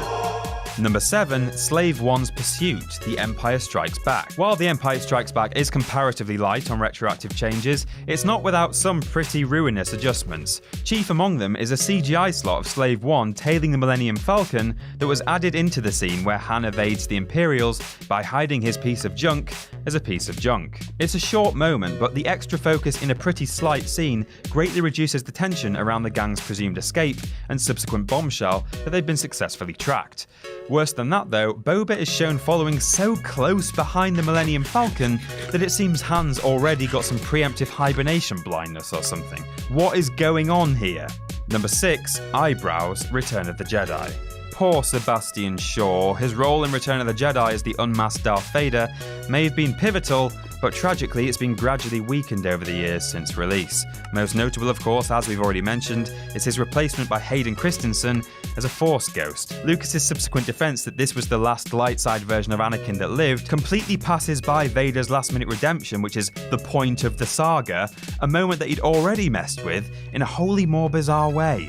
Welcome to Eyebrowgate. When Georgie Porgy realised that if Anakin was burnt alive, he'd probably be totally bald, it was off with the brows. Just like that. I mean, I don't dispute that his underlying reasoning for this makes sense, but it's just such a minor detail that it was hardly worth the effort, especially when there are some far more glaring continuity errors out there that were never fixed. Number 5, Can You Speak Bocce? Return of the Jedi. The various alien languages of Star Wars were originally little more than phonetically linked gibberish. In the years since first release, however, the expanded universe has turned them into fully fleshed out forms of speech. However, none of this mattered when Episode 6 was first released, as the confrontation between Jabba and Leia, disguised as Boushh, was conveyed entirely by C-3PO's translation, with the two key parties talking in incomprehensible Huttese and Ubis respectively. However, in the special edition, subtitles were added to the the alien dialogue because, maybe Lucas thought he'd not already messed with Jabba's palace enough. I don't know. It's a weird thing to have done to a conversation that was already easy to follow by its very nature. There's an interpreter standing right there who translates the meaning of the phrases almost word for word. For that reason alone, while this might be a small change, it's definitely a pointless one. Number 4, the air taxi, The Phantom Menace. It's not just the original trilogy that suffered some copious after-the-fact changes. Each one of the prequels was subject to alterations after their original release too, and by far the most extensive were those in The Phantom Menace. For starters, the film's Muppet version of Yoda was made into CGI in order to match episodes 2 and 3, and there were also huge chunks added to the Boone to Eve pod race, which I actually quite enjoyed. One of the weirder changes, though, was the unexpected addition of the Coruscant taxi segment, dragging out one of the more throwaway scenes, presumably just to show off the special effects or something. A couple of lines by Jar Jar and a few extra shots of Coruscant are all that Lucas added, and thus there's absolutely no impact on the film as a whole. If anything, this change only serves to slow the pacing in that moment and extend the already unpopular film. I mean, I actually think episode 1 is sort of okay, apart from a few major bum notes, but that's a whole different argument. Whichever camp you're in, this did not need to be done. Number 3, Where's Wolfman? A New Hope. Lucas shot a lot more material for the Mos Eisley Cantina scene than was used in the final cut, and there are images online of some of the crazier looking patrons who never really got their close-up, including a giant praying mantis who was hidden way off in the distance on the right side of the bar. However, the true tragedy here is the story of Arlyle Shoes, known unofficially as Wolfman. Despite this lovely headshot of him in the original release of A New Hope, the Angel of Death that was the special edition claimed him as yet another victim of editing, whereupon he was replaced by this. Okay? It can only be presumed that Lucas thought this guy looked a little too goofy and needed omitting from the film, except he's still in the background of that very first shot of the cantina interior, so why did this need to be swapped out? It didn't, is the correct answer. Interestingly, what some fans don't realise is that while this shot also underwent editing to remove the wolfy-looking creature therein, this is actually a separate character known as Lak Sivrak, who was featured in his own expanded universe book, One Last Night in the Mos Eisley Cantina, The Tale of the Wolfman and the Lamproid. What a mouthful. So again, a Wolfman removed from one shot, but not retconned outright. Weird. Pointless. Number 2, Blinking Ewoks, Return of the Jedi. The Ewoks aren't exactly the most popular feature of the original trilogy. In fact, they're about as close as you get pre-1999 to the sort of clangers Lucas would eventually drop in the prequel trilogy. So what could be done to fix these despicable little teddies, thought George when it came to putting out the Blu-ray version? Well, by adding eyelids, of course. Wow. Now they'll like them. I mean, what is this, really? It's literally a case of blink and you'll miss it. I don't for 1 second dispute that it adds a little bit of life to Warwick Davis's Wicket, but only when you watch the two versions side by side. Without the comparison, you'd never know anything had been altered. Good job, Lucas. And number 1, R2's Rock, A New Hope. This is R2-D2, sitting in a cave. The sand people he's trying to hide from are very much distracted by the unconscious Luke and his speeder, so he's probably not going to get spotted. Except he is, cried George Lucas one 2011 morning. What was I thinking, not putting an extra rock in front of him, so close to the other rock that he's hiding behind, that the gap between them is actually too small for him to have fit through there in the first place. What? This infamous change to 1977 Star Wars encapsulates everything wrong with George Lucas's original trilogy changes. It doesn't look especially convincing, it tears a gaping hole in the scene's continuity, and worst of all, the scene worked totally fine without it. This was pointless. And breathe. Wow, so that's our list, but let us know what else you think we could have included by commenting below. Don't forget to like, share and subscribe as always, and you can come and chat with me about Star Wars and anything else you like on my Twitter at @ThatPeterAustin. I'm Peter from WhatCulture.com, and I'll see you soon.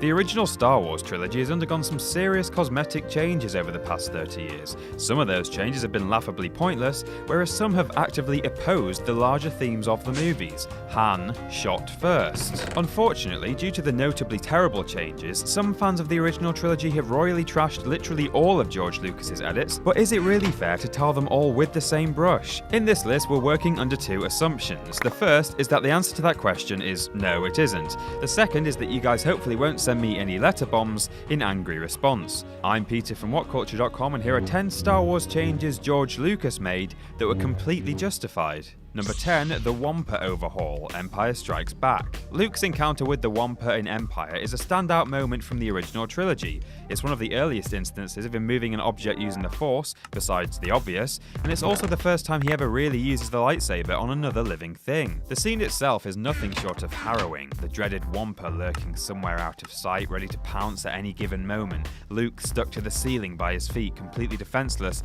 against his monstrous captor that growls somewhere in the distance. But then in 1997, with the help of Industrial Light and Magic and artist Howie Weed, the Wampa was redesigned, reshot and inserted back into the film with much more screen time, and I think it works wonderfully. As a big fan of Jaws, I'm well aware that more shots of a monster doesn't necessarily make a scarier or more tense sequence, but in this case, it's spot on. The tension is allowed to build simply by Luke's desperate attempts to free himself, so when Mr. Wampa does finally attack, we're more than ready to see this awesome close-up shot of him with no arm. Brilliant. Number 9, Cloud City windows, Empire Strikes Back. As far as movie locations go, Cloud City is pretty impressive, at least conceptually. Essentially, it's a sprawling city in the skies of Bespin, surrounded by amber clouds, hidden away from unwanted Imperial attention. Strange two-podded ships known as cloud cars crisscross the sky, darting between smooth, rounded towers and shiny domes. It's a thing of beauty, except in the original version of Empire, that is, where it happened to resemble a seemingly unending series of analogous corridors with few signs of life. Honestly, the city may as well have been subterranean. There were barely any windows, meaning that its inhabitants rarely glimpsed the beautiful outside world as they meandered through otherwise bland, endless hallways. For a platform in the sky, Cloud City was downright claustrophobic. That is, until George Lucas actually came up with a good alteration for the films and knocked down a few walls to install a couple of windows and really accentuate the scale and magnificence of the city, granting those tight passageways some much needed breathing room in the process. And it's actually gorgeous. Good job. Number 8, the Rancor Pit, Return of the Jedi. There have been some horrendous changes to Return of the Jedi, which is probably my favourite of the original trilogy, but the extended sequence of Ula's demise is not one of them. The additional scene depicts her tumble in more detail and shows her knowing reaction as the Rancor cage is slowly lifted and her fate sealed. It's a wonderful touch. Her reaction to what she knows is coming gives the audience a hint of how terrifying the as-yet unseen creature must be. Also, fun fact, this is not a deleted clip that was added back into the movie. These shots were filmed fresh for the special editions in 1997, with Femi Taylor reprising her role, seemingly not having aged a day in 14 years. Amazing. Number 7, ditching the cutouts, A New Hope.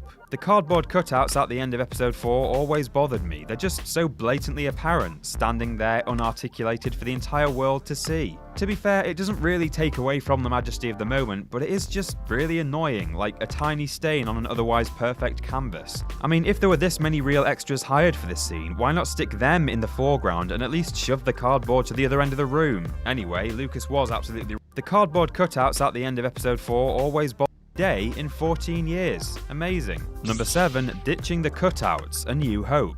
The cardboard cutouts at the end of episode 4 always bothered me. They're just so blatantly apparent, standing there unarticulated for the entire world to see. To be fair, it doesn't really take away from the majesty of the moment, but it is just really annoying, like a tiny stain on an otherwise perfect canvas. I mean, if there were this many real extras hired for this scene, why not stick them in the foreground and at least shove the cardboard to the other end of the room? Anyway, Lucas was absolutely right to switch these guys out when the special editions were released. The change is unobtrusive, but it drastically improves the presentation of the entire scene. Number 6, better lightsaber effects, A New Hope. As of the special editions, lightsabers have been drastically enriched in all 3 of the original movies, but most notably in the scuffle between Vader and Kenobi. Compared to what we're used to now, they looked incredibly washed out once upon a time, with blurry, undefined edges and only a hint of colour, and then on top of that, the original cuts actually had a few frames where the special effects guys had apparently forgotten to do any rotoscoping at all. They literally just showed the prop stick that the actors used in filming. Good work, everyone. Now though, the lightsabers appear revitalised, with bolder colours, and thus come across more powerful. It's a fitting change, given that the lightsaber might well be the single most iconic image in all of Star Wars. Number 5, the Blast Doors, A New Hope. Something that often splits the crowd is the notion that stormtroopers being stupid is funny. I think it is, YouTube commenters think it isn't, whatever. I refuse to believe that even the most die-hard fan didn't chuckle even just a little bit when Lucas added the clonk sound effect for when this extra accidentally banged his head on a low-hanging door. And perhaps an even funnier addition to the 1997 releases was this wonderful dialogue. Close the blast doors!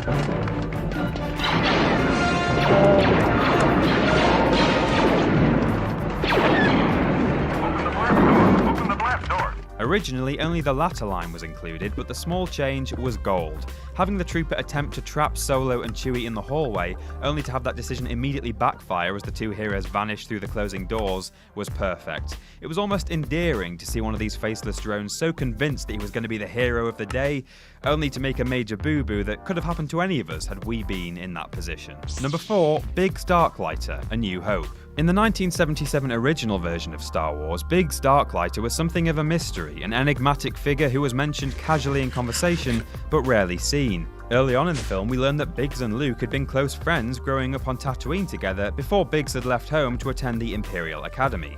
Then nothing, then he dies in the Battle of Yavin and Luke does a face of some sort. Okay. In the 1997 cut, though, all that changed. An extra scene was added in the film that depicts Luke and Biggs reuniting in the Rebels' hangar, finally embracing one another after they'd been separated for so long. When Biggs is subsequently blown to bits during the final trench run, Luke's response comes across as more mournful and empathetic as a result. It's not a different shot to the original, but by showing off their friendship a little better and putting a face to the mysterious Biggs, it's possible for us to read Luke's same expression in a new way. Number 3, Celebrations, Return of the Jedi. The rebellion against the Empire clearly affected the entire galaxy. It wasn't just about a gang of young adults with daddy issues raging against the machine, it was a far-reaching attempt to shift the balance of power across dozens of star systems. Yet, at the very end of Return of the Jedi, at the very end of the entire trilogy in fact, all we get to see is a pretty tame Ewok party. Thankfully though, in later editions, the ending to Return of the Jedi was extended to include even more scenes of festivities taking place across the entire galaxy. Thanks to the change, we get to see Tatooine, Bespin and Coruscant united in celebration at the downfall of the Galactic Empire, unified and optimistic about what the future may bring. One minor note though, this change could have gone without the shot of Naboo being ruined by a background Gungan shouting... That's about as unnecessary gets. Number 2, the Stormtrooper Corridor Chase, A New Hope. This change managed to transform one of the slightly weirder moments of A New Hope into one of my favourite clips of the entire movie. Let's face it, the original version doesn't make that much sense. The Stormtroopers just turn around and realise that they actually outnumber their attackers. These are meant to be trained soldiers. What's going on here? How come they didn't notice sooner? In this version from 1997 though, it comes across as though they're playing hand for a fool as they lead him deliberately down a corridor only to round a corner into a crowded hangar bay complete with a stationary TIE fighter in the background just for extra punch. It might add a totally different potential head scratcher into the mix, what with this entire squad of troopers just standing around in formation while the entire Death Star is literally on high alert. What? But it's certainly more entertaining. And number 1, Jedi Rocks, Return of the Jedi. Everybody, Ula Wang Chuka Chiki Pata Tenga. I'm joking. It's the replacement of the Emperor in Empire Strikes Back. Ian McDiarmid is a fantastic actor who many fans will forever associate with the prequel trilogy. But though he's more heavily featured throughout Phantom Menace, Attack of the Clones and Revenge of the Sith, McDiarmid of course made his debut in the Star Wars franchise back in 1983, playing the Emperor in Return of the Jedi. Seeing as how he's played the role in 4 of the 5 films that feature the Emperor, it only made sense that he'd be added to Empire Strikes Back, bringing everything full circle and inserting some much needed continuity into the casting. But God, that aside, anyone would have been better than the original Emperor. What the hell were they thinking? This guy looks like the Snapchat filter that puts mouths into your eye sockets. An alteration with McDiarmid was not only justified, but absolutely necessary. Thank the maker. And that's our list, but did we miss any out? Let us know in the comments below if any other changes by Lucas get your thumbs up. Talking of which,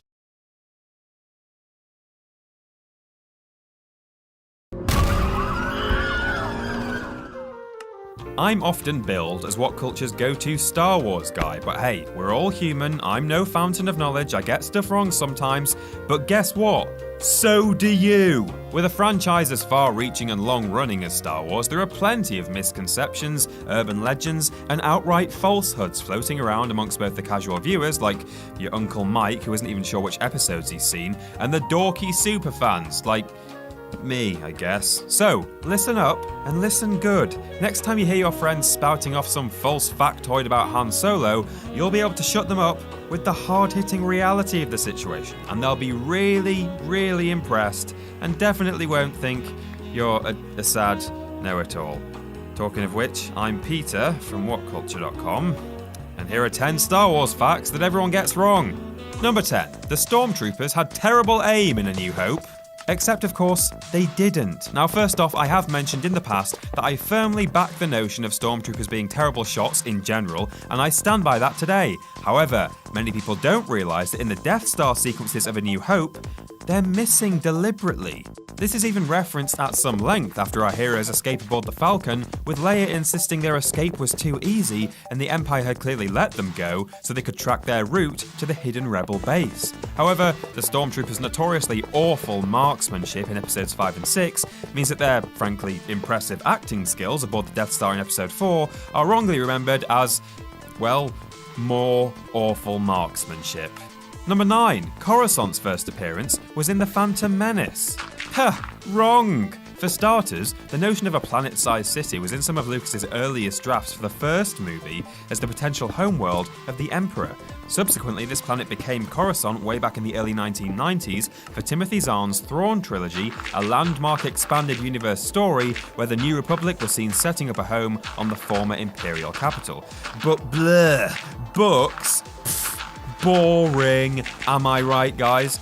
I'm not right. The expanded universe is genuinely brilliant more often than not. But hey, I'll satiate those among you who were expecting me to say it was in a movie before The Phantom Menace, because it was. Did you know that the galactic Big Smoke Coruscant actually first appeared on the silver screen in the 1997 special edition edit of Return of the Jedi during the galaxy-wide celebration sequence? The fact that this shot of the Theed Street Party wasn't added until the 2004 DVD release leads many people to think that this is when Coruscant got its original trilogy moment too. But no, this shot is in fact a whole 3 years older than Episode 1.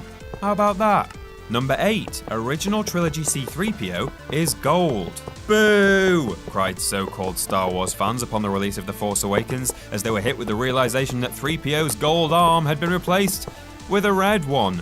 Grrr, they shouted. Threeps can't have a mismatched limb. He looks ridiculous. What have they done to him? Well, shut up. 3PO can have a mismatched limb because 3PO always did have a mismatched limb. Gold leg, silver leg. Suck it. Number 7. The prequels were fleshed out after Return of the Jedi. While some elements of the prequels, including Jar Jar Binks and the Samuel L. Jackson stunt casting, were obviously conceived a good 10 years after the original trilogy had rolled out, you'd be wrong to think that Lucas had only thought up the bare bones of the prequel trilogy back in the 1980s. It goes without saying, of course, that a lot of the general narrative features pretty much wrote themselves as they developed in the original movies, including Anakin's turn to the dark side, the birth of the twins, the Emperor's rise to power, even the Clone Wars, which is referenced by Ben Kenobi. But the amazing thing is, dozens of specific details were actually worked out all that time ago too. C-3PO was always built by a child working for a junk dealer. The Emperor always overthrew the Republic using trade laws. Heck, even references to midi-chlorians actually come from Lucas's very earliest plans for the wider saga, written in the immediate aftermath of Episode 4's phenomenal release. The more you know. Number 6. The alien languages are all made up. Okay, this one is actually really interesting. Now, it's already widely known that the Star Wars dialects are loosely rooted in the phonemes of real languages, such as the Jawas spouting a garbled mess of Zulu-inspired sounds, but you probably don't know that a select few lines of dialogue in the original trilogy are more than just corrupted imitations. A few Tatooinean inhabitants, for example, throw out phrases from the entirely real Quechuan family of languages as used in South America by over 9 million native speakers. Greedo's line, "Lucky I found you first," contains the word Chaskanyawi, which means messy eyelashes, while the Jedi Rock song features the words Imata Amunanki, which means top banana. No, it doesn't. It means what do you want? Not good enough for you? Alright then, how about the fact that the Ewoks, no word of a lie, deliver several of their lines in coherent Tibetan, including one that translates as, "There is lots of money here, there is lots of money here." Now don't say I don't teach you anything. Number 5. Jedi Knights are sworn to celibacy. This fallacy is based on 2 component parts. Number 1, Jedi are essentially magical sword-wielding space monks, and monks are celibate, right? That's just fact. And number 2, Annie and Padme spend all their time sneaking around, hiding the pregnancy, kissing in the shadows, insert cheap joke about sand here. So surely, this is proof of Jedi abstinence. And yeah, sure, Anakin absolutely should not be falling madly in love with this woman 5 years his senior, with the sexy torn shirt and the slightly dodgy moral compass that allows her to conceive twins with a man who admitted to slaughtering baby Tuskens a whole film earlier. However, it's specifically this love and attachment that Anakin is trying to keep quiet, because George Lucas has stated in a BBC interview that Jedi are merely forbidden from forming intimate attachments. There is absolutely nothing that prevents them from having casual, meaningless sex with someone they don't love, which is good or bad, I guess? I don't know. Your move, Catholic Church. Number 4, 12 parsecs makes no sense. A parsec is a measure of distance, not time. The notion of being able to make the so-called Kessel Run in less than 12 parsecs, therefore, is apparently a big continuity mistake, right? Well, for starters, even that is a long and almost unanswerable debate. It seems at first sight that it was just a genuine boo-boo on the part of George Lucas's scriptwriting skills for sure. But then the 4th draft of Star Wars actually features a bemused look from Obi-Wan, who decides that Solo is just overselling his ship by trying to bamboozle the pair with senseless space terminology that doesn't work in the context.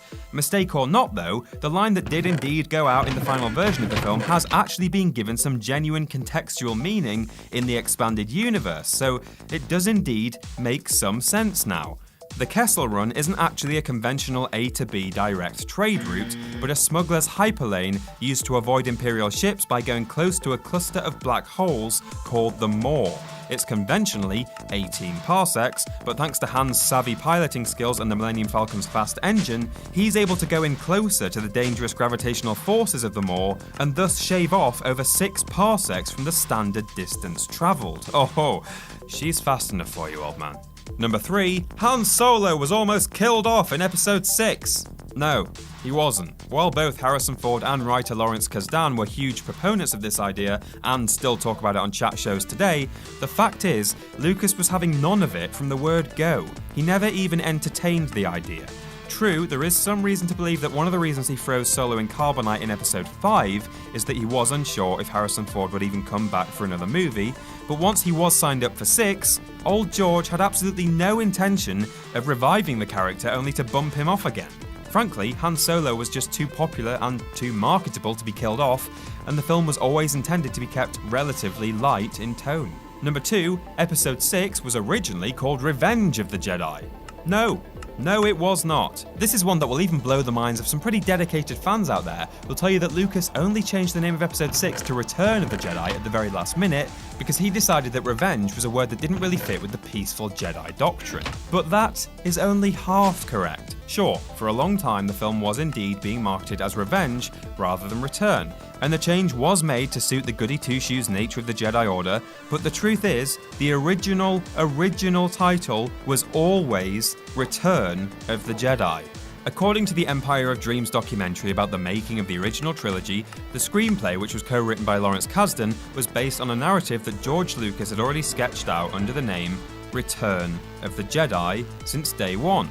Kasdan claims he told Lucas that Return of the Jedi was, quote, a weak title, causing Lucas to change it to Revenge of the Jedi before he ultimately took a complete U-turn only weeks before release. So, though it might sound pedantic, you can now shoot down your Star Warsy friends when they tell you that Episode 6 was, quote, originally called Revenge of the Jedi. The truth is, it started life as Return, went through a slightly grungy revenge phase in its adolescence, but then emerged in full form as Return again in 1983.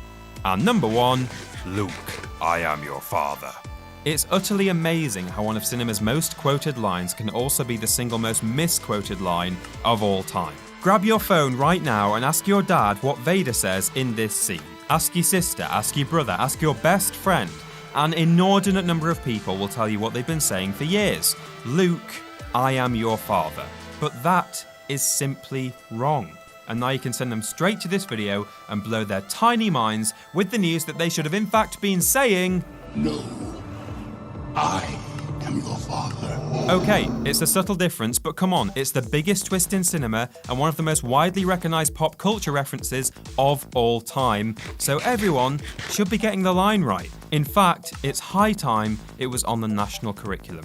There's probably something that I've been getting wrong all these years, so let us know in the comments below, and don't forget to like, share, and subscribe. You can go to whatculture.com for all your lists, news, and articles about Star Wars and other stuff, and you can follow What Culture on Twitter here. I'm Peter from whatculture.com, and I'll see you soon.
You must be the infamous General Kenobi. I surrender.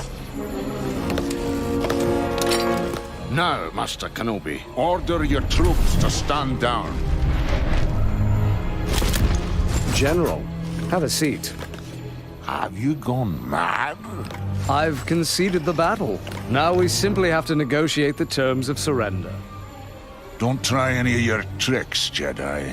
Surely there's no reason we can't be civilized about this. You're a legend throughout the inner core. Thank you. The honor is all mine. I'm so glad you decided to surrender. Well, at some point one must accept the reality of the situation. Might we have some refreshments?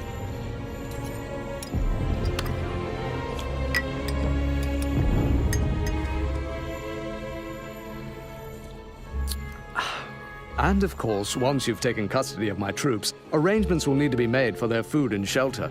Tell me, do you have enough supplies to— Enough of this! You are stalling! Nonsense. General, there are numerous details to be discussed. Don't worry, Anakin. Just teach her everything I taught you and she'll turn out fine. You know, something makes me think this was your idea from the start. Master Kenobi! Always chasing after Skywalker. How predictable. Anakin leaves quite a mess, which always leads me to you, Ventress.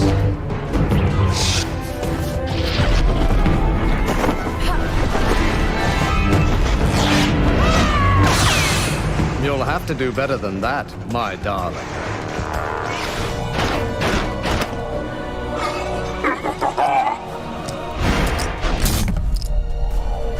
Hello there. Hello there.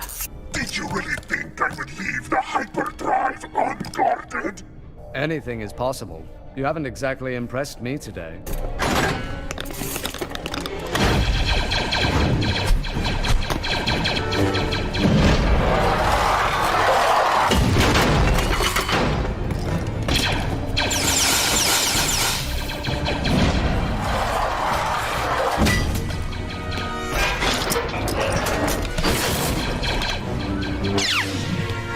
That was impressive.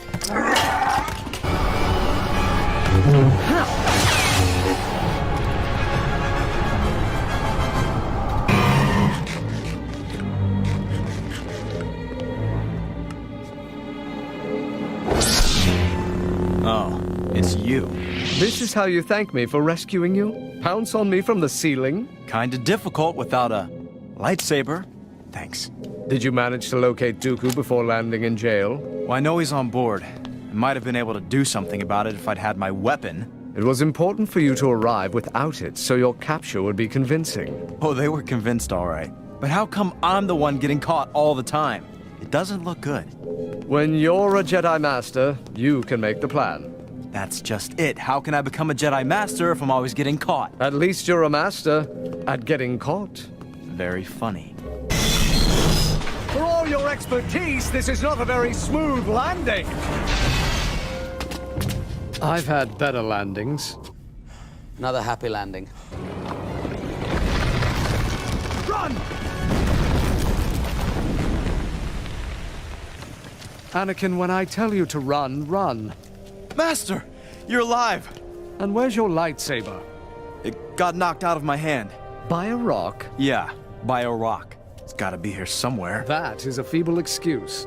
Jump in anytime! Oh, you're doing fine. She seems to like you. Yeah, lucky me. I thought Gundarks were only found on Vankor. Then this system must be Vankor. So that would make this one the mother of all Gundarks. Precisely. Are you gonna help me?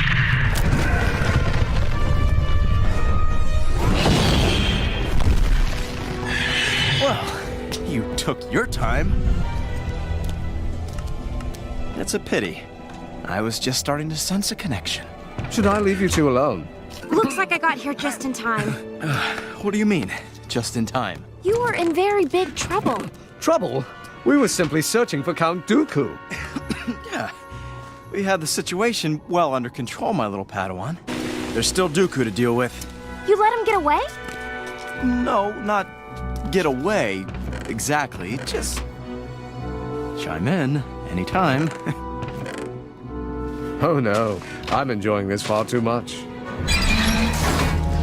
Look how the mighty Sith Lord has fallen. They are devious and deceitful, and most importantly, stupid. It's a wonder you don't get along with them, Dooku.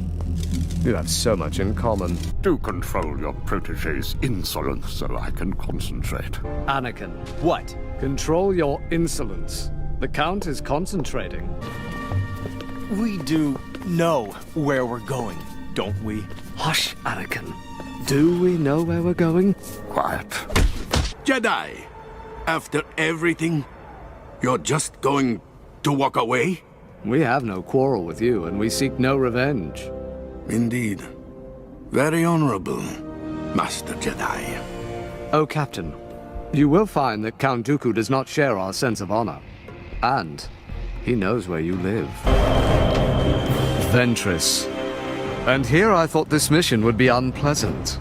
The pleasure's all mine, my dear Obi-Wan. I've missed you. Where are they? Patience. They'll be here in a moment. You seem a bit on edge. There's a good chance we're about to destroy all life on this planet, including ours and the Senators. So yes, I'm a bit on edge. Why aren't you? I'm better at hiding it. Master, are you there? If that virus had escaped, everyone on Naboo would be dead now. Oh well, just another boring day saving the universe. Very impressive. You just destroyed 17 defenseless battle droids without suffering a scratch. This is about the worst job in the droid army. What?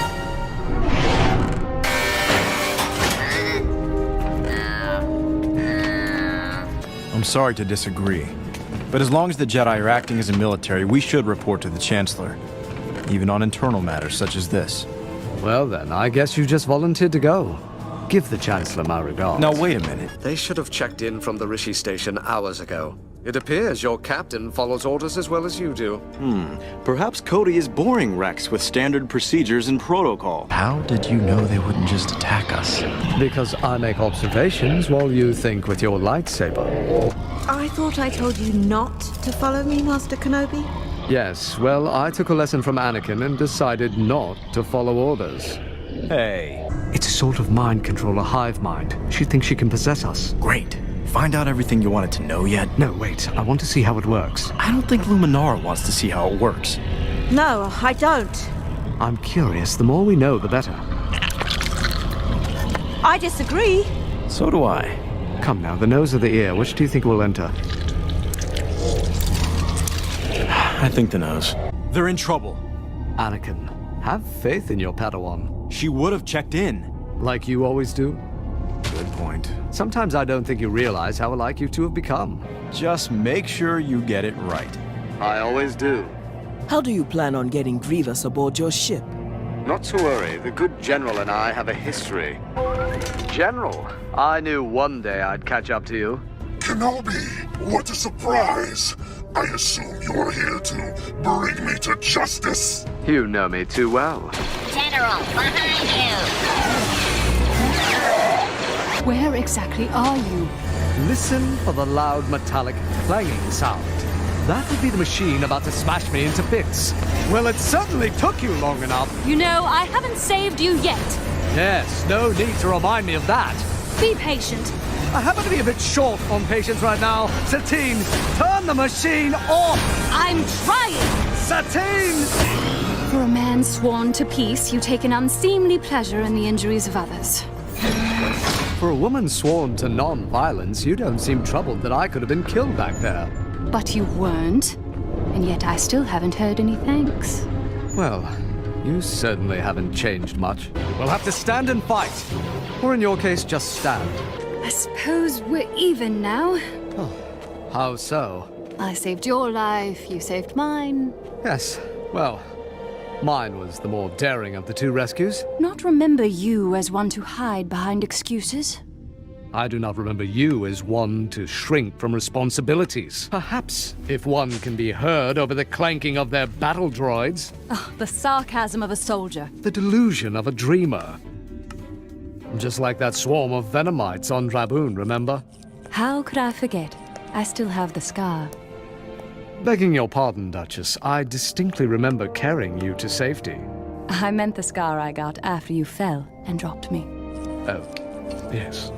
Ah, dessert! Excellent! This morsel might prove too much even for the legendary appetite of Ornfree Tar. Enjoy. I think we should go this way. Why do you even ask for my opinion? You never do things my way. We crashed the ship your way. Very funny. I see your sense of humor survived the landing. It's about the only thing. 4 on 1? You mean 4 on 2? We don't count you, knee-high. Do you count me? I must have carbon sickness because I could swear that's Ahsoka. Your eyes are fine. It's Ahsoka's hearing that needs help. If there's one thing I've learned from you, Master, it's that following direct orders isn't always the best way to solve a problem. I see Anakin's new teaching method is to do as I say, not as I do. The prisoners are escaping with reprogrammed battle droids. Let no one on board that shuttle. Master Kenobi, what has happened? I'm afraid we've had a situation with the shuttle. By situation, he means big explosion. We need a distraction. Leave that to me. And Obi-Wan, of course. I have them right where I want them. Do tell. We were going to discuss surrender. Very well. I surrender. Come on, Anakin. Hurry up.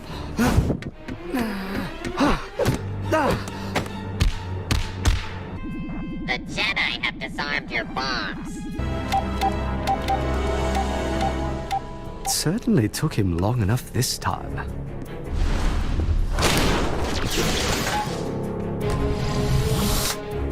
Well, shall we discuss your surrender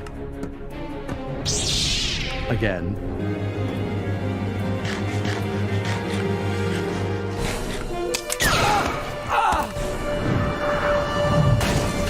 Obi-Wan! Obi-Wan! Obi-Wan! So, how was my funeral? Your clothes? What the? This food tastes terrible.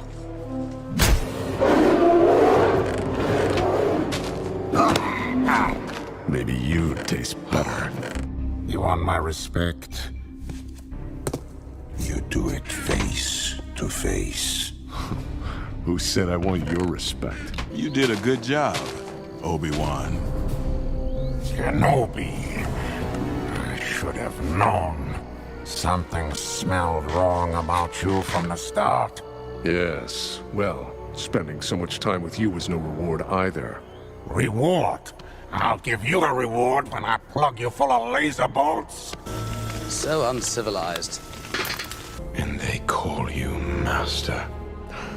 You know, when I cut you in half, I should have aimed for your neck instead. Anything more to say? I like your new legs. They make you look taller.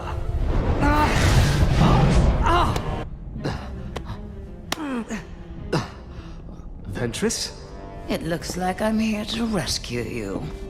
When did you become the good guy? Don't insult me. Ah, what a lovely sight to wake up to. Don't flatter yourself, Kenobi. You've never been much to look at, especially now. I want that back. That's fine. Red's not my color. Ready? Like you even had to ask. Ventress! Catch! We're outmatched. You want to run?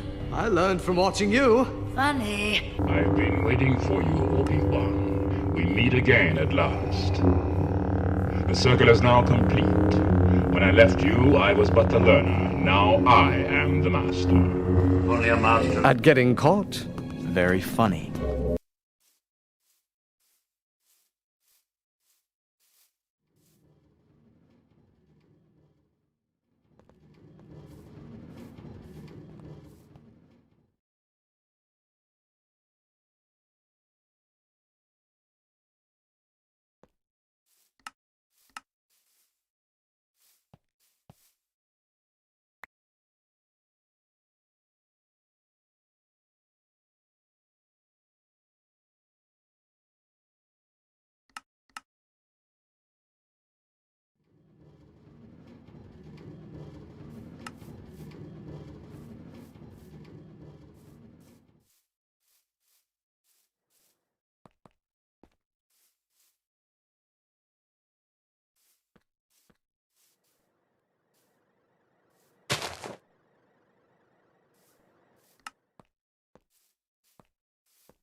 For me, the three highlights of 2016 have been that number 1, Rogue One came out, number 2, Rogue One is fantastic, and number 3, Rogue One is also chock full of Easter eggs and references. We knew before the film's release that we could expect appearances from Darth Vader and a CG Peter Cushing as Grand Moff Tarkin, but the very best of the fan service was of course hidden away in the background.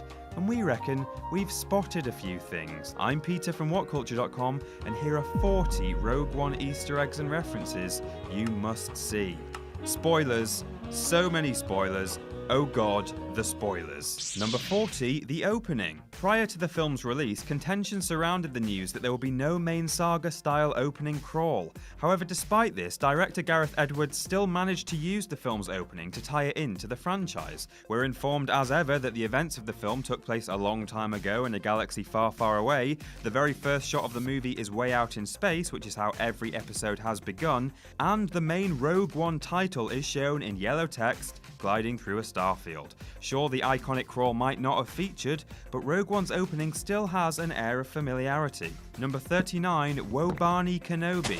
At the very start of the movie, Jyn is held at an Imperial labor camp on a planet called Wobani, which, the eagle-eyed among you may have noticed, is an anagram of Obi-Wan. It's a cute tribute to a fan-favourite character, but not the only one. Number 38, Godzilla. Director Gareth Edwards confirmed prior to the film's release that a number of Easter eggs would feature amongst the paintings on the cave wall of Saw Gerrera's hideout. Speaking to the Star Wars show, he claimed that sketches of Mutos and Zilla himself appeared on set overnight, stating, "They did it as a joke. I came in one day and spotted it during the middle of a take." Number 37, the Bacta tank. Our first hazy glimpse of Darth Vader is of him out of his suit having a nice soak in a Bacta tank, a vessel full of restorative gloop that works wonders on burns and severed limbs, which old Vader has in abundance. However, it's not the first time we've seen one of these marvels. As well as having numerous appearances in the expanded universe, a Bacta tank was used to speed up Luke's recovery after his run-in with the Wampa on Hoth in The Empire Strikes Back. Like father, like son. Number 36, Blue Milk. It's a Star Wars classic. What better way to establish a sense of familiarity with the Urso family than sticking a jug of blue bantha milk on their kitchen counter, the very same beverage favoured by Luke, Uncle Owen, and Aunt Beru at the start of A New Hope. In fact, they even have a handful of moisture vaporators outside their farmhouse, which suggests that we really are meant to be building that mental association between the two groups of characters. Just like the Lars family, the Ursos are innocent, humble people who've become wrapped up in something unfathomably momentous. Number 35, Saw Gerrera. Viewers who aren't so into the wider Star Wars universe may have been a little confused as to why attention was focused so heavily on Saw Gerrera's death, considering he'd only had a few minutes of total screen time up to that point. However, while Forrest Whitaker's Rebel leader may have seemed like an entirely new creation for Rogue One, he was in fact introduced in the TV series Star Wars The Clone Wars. Number 34, it's a trap. There are a number of recurring phrases in the Star Wars movies, but perhaps the most unexpected in Rogue One was a direct nod to Admiral Akbar's most iconic utterance from Return of the Jedi. It's a trap! Fortunately, it came from Saw Gerrera and not the film's token Mon Calamari, Admiral Raddus. That would have been a bit much. Number 33, Edu 426. Gareth Edwards admitted ahead of release that he attempted to include nods to all sorts of films in Rogue One, including The Thin Red Line and Blade Runner, but one of the more noticeable was the design of the planet Edu, which many fans have noted for bearing an uncanny resemblance to LV-426, the moon on which Ridley Scott's xenomorphs are first introduced in Alien. Number 32, Jordan from Rizzle Kicks. One half of English hip-hop duo Rizzle Kicks, Jordan Rizzle Stevens, has a cameo in Rogue One's third act as a Rebel Alliance soldier who helps the heroes storm the beach on Scarif, but I'll be honest, I didn't spot this one. I even knew he was going to be in the film, but I still didn't spot it. He was right in the centre of frame, but I just didn't... Adam, are Rizzle Kicks even relevant anymore? Should I cut them from the list? It's a trap! Number 31, the Stormtrooper doll. Hardly an Easter egg in and of itself due to its lingering close-up shot, the Stormtrooper doll found by the Death Troopers hunting Jyn makes this list for subtler reasons. Foremost, it's an understated nod to the Rebel pilot doll that Rey keeps in her home on Jakku in The Force Awakens, but it also happens to be a brilliantly crafted introduction to the new soldiers themselves. Holding the doll in his hand, we're being told that the new Death Trooper is a force to be reckoned with, and that going toe-to-toe with a regular Stormtrooper is child's play in comparison. Number 30, Chopper's cameo. During a wide shot within the Yavin 4 base, C-110P, aka Chopper from the Star Wars Rebels series, can briefly be seen wheeling by, but blink and you'll miss him. Number 29, the Jedha crowds. Crowds are my new favourite thing in Star Wars movies because you never know who you might spot. When the crew arrive at Jedha City and start fighting their way through the hustle and bustle, keep your eyes firmly open. You'll not only see plenty of tall figures in long red robes who look suspiciously like Palpatine's Imperial guards, but also an AT-ST Walker and an Imperial probe droid as seen on Hoth. Number 28, Rian Johnson and Ram Bergman cameos. It was confirmed during London's Star Wars celebrations this year that Episode 8 director Rian Johnson and producer Ram Bergman would have cameos in Rogue One as the two Imperial technicians who stand in the firing chamber of the Death Star and likely have their eyebrows singed off on a daily basis. Johnson also confirmed that he will be returning the favour by including Edwards in cameo form in Episode 8, so there's one for next year's list. Number 27, May the Force be with you. You can't have a Star Wars movie without it. Anakin, may the Force be with you. And the scriptwriters managed to get in not only a May the Force be with us in Jyn's rallying of the troops, but also a perfect garden variety May the Force be with you from a man on the intercom in the Yavin 4 hangar. And let's not forget its little brother, number 26, I have a bad feeling about this. Another phrase uttered in every single Star Wars movie to date, the Rogue One version of the line was given to the droid who says what he means and means what he says, K2SO, the best character in the movie by the way. Argue below. Number 25, Saw Gerrera foreshadows Vader. As Saw Gerrera interrogates Bodhi Rook and takes a long breath of air from his mask, a fleeting look of fear crosses the Imperial defector's eyes. A few subtle notes from the Imperial March music are all it takes for us to know that Rook is very much familiar with Darth Vader and is struck with fear even hearing someone else's breathing apparatus. Number 24, Rogue Squadron. A reference we've had since the movie's name was first announced, Rogue Squadron was a group of rebel starfighters that featured in a number of expanded universe media, including its own video game series. Members included Luke Skywalker and Wedge Antilles, as well as Biggs Darklighter's cousin, Gavin. That's actually his name, Gavin Darklighter. In any case, it's actually quite touching to know that Rogue One had a lasting influence on the wider universe, except it's all non-canon for the time being, so someone start a petition maybe? Bring back Gavin. Number 23, the Hammerhead and the Ghost. These two Easter eggs were actually brought to light in the trailers before release. Some keen-eyed fans thought they'd spotted a Hammerhead Corvette of Star Wars Rebels and Knights of the Old Republic fame, while others caught sight of a VCX-100 light freighter, which was visible for just a moment amongst the Rebel fleet.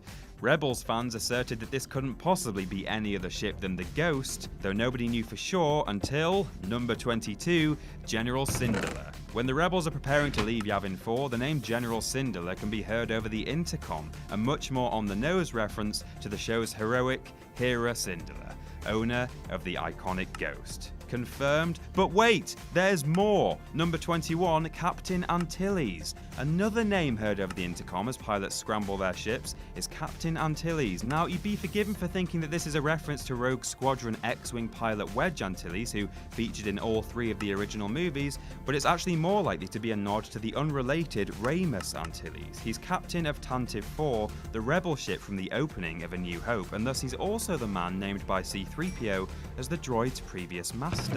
And on that note, number 20, Tantive 4 and the Devastator. How could we not offer a spot to the consular ship that was just carrying a member of the Imperial Senate on a diplomatic mission to Alderaan, Honest, and the colossal Star Destroyer that swallowed it up? Nobody knew for sure where and when Rogue One was going to end within the established timeline, but the hopes of many fans were realised when the action literally went right up to the mark. It was a hauntingly bittersweet moment to see the two ships together again, not least for the fact that they played host to the best 5 minutes of the entire movie. Number 19, RA-7 Protocol Droids. An RA-7 Protocol droid was shown off in the sizzle reel from the Star Wars Celebration, but seeing it in universe was wonderful. This iconic model of droid, first shown in the Jawa Sandcrawler in A New Hope, is a fan favourite, and we were treated not just to one RA-7 walking around Jeddah, but a second black one working for the Empire. Number 18, the weapon test. A pivotal scene in Rogue One sees Krennic carrying out an impromptu weapons test on the planet Jeddah, an obvious echo of both the destruction of Alderaan and the test of Starkiller Base in The Force Awakens. The firing sequences on the Death Star were recreated almost shot for shot, and prior to the second firing, we were treated to an eerily familiar repeat of Moff Tarkin's infamous line, "You may fire when ready." Number 17, Dejarik returns. Everyone loved the inclusion of Chewbacca's hollow chess set in Force Awakens, but a similar treat awaited Rogue One viewers in Saw Gerrera's base, where some of his goons were playing a physical version of the game Dejarik on the tabletop. Number 16, Rebellion Notables. Though many fans assume that Disney will be bringing back one or two familiar faces for Rogue One, I think few of us expected anyone other than Mon Mothma when it came to Rebel leaders.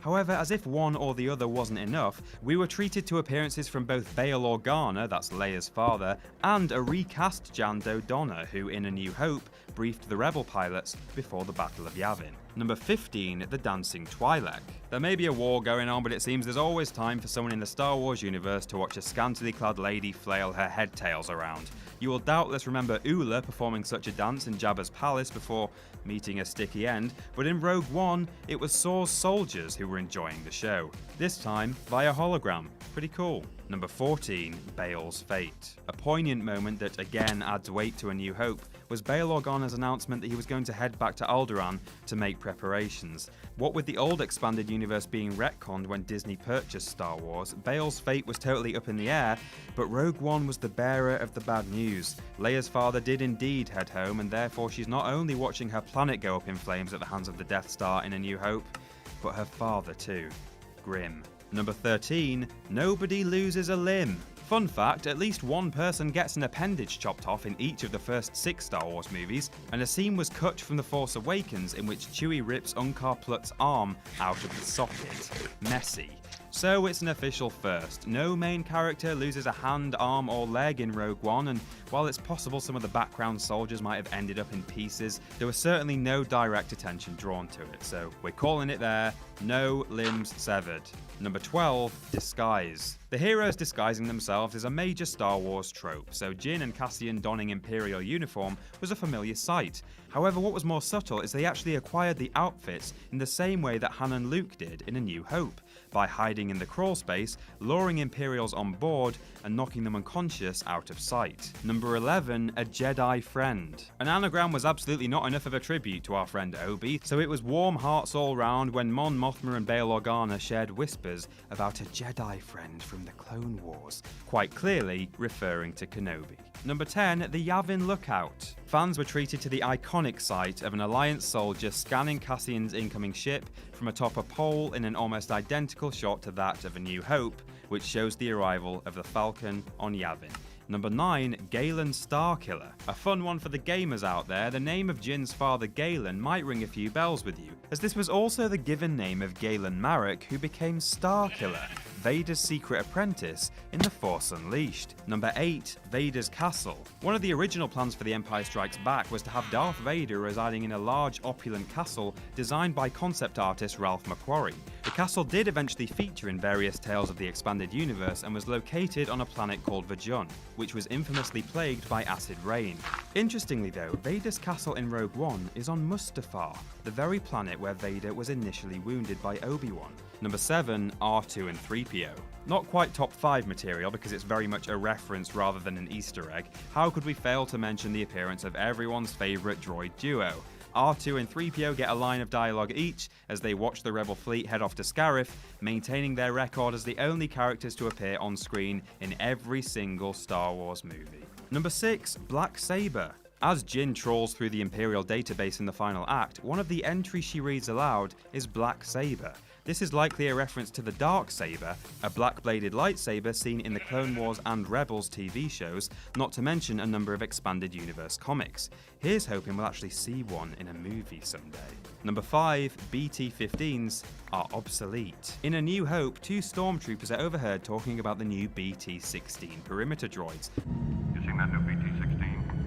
A throwaway line it seems at the time, but somehow this has paid off brilliantly 39 years later with a referential conversation between 2 stormtroopers in Rogue One who state that the B-15 is obsolete. Number 4, Red Leader and Gold Leader. One of the most unexpected hidden gems we found was the inclusion of unused footage from A New Hope during the Rogue One space battle featuring Gold Leader played by Angus MacInnes and Red Leader played by Drew Henley. You may remember the latter for taking the first shot at the exhaust port during the Battle of Yavin and missing.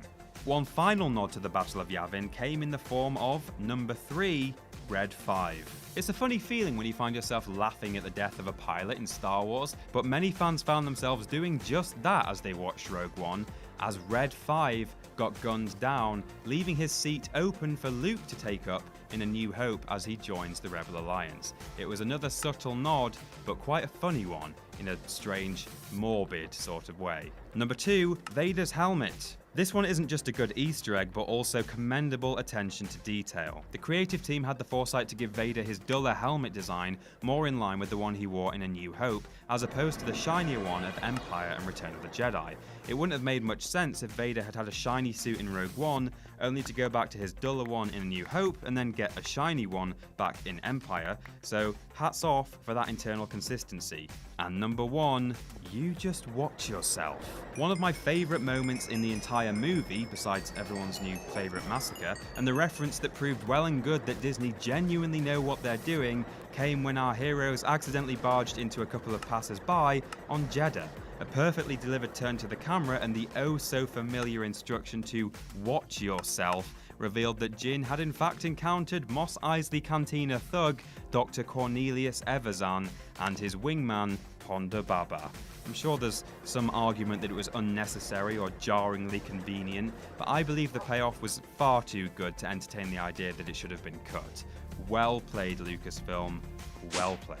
And that is our bloody massive list. But was it long enough? Doubtless we've still missed some Easter eggs, so please let us know what you spotted in the comments below. Don't forget, as always, to like, share and subscribe, and you can follow me on Twitter here and come talk about Star Wars if you like. I'm Peter from WhatCulture.com, and I'll see you soon.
Yo.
Yo.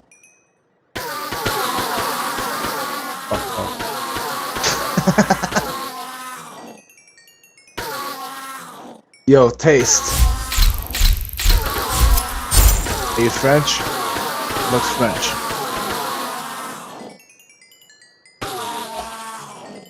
His stool, like if I drank you. I wish I did actually. Oh yeah, I didn't. Here's a treat. Yo. Why am I fucking shit up tonight? This shitty car. Yo, Fennec. Fuck you.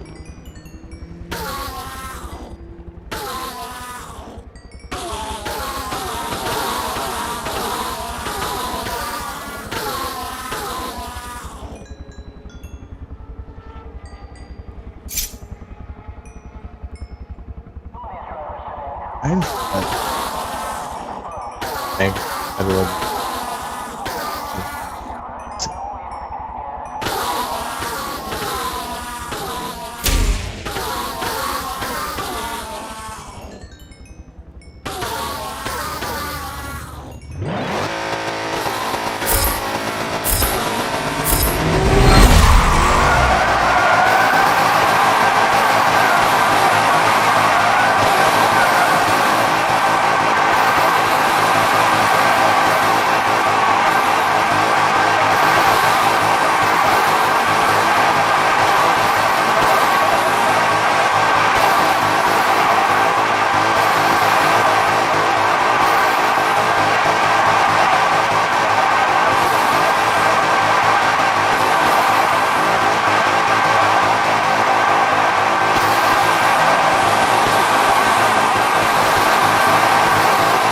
God damn it.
just have to work the way it is.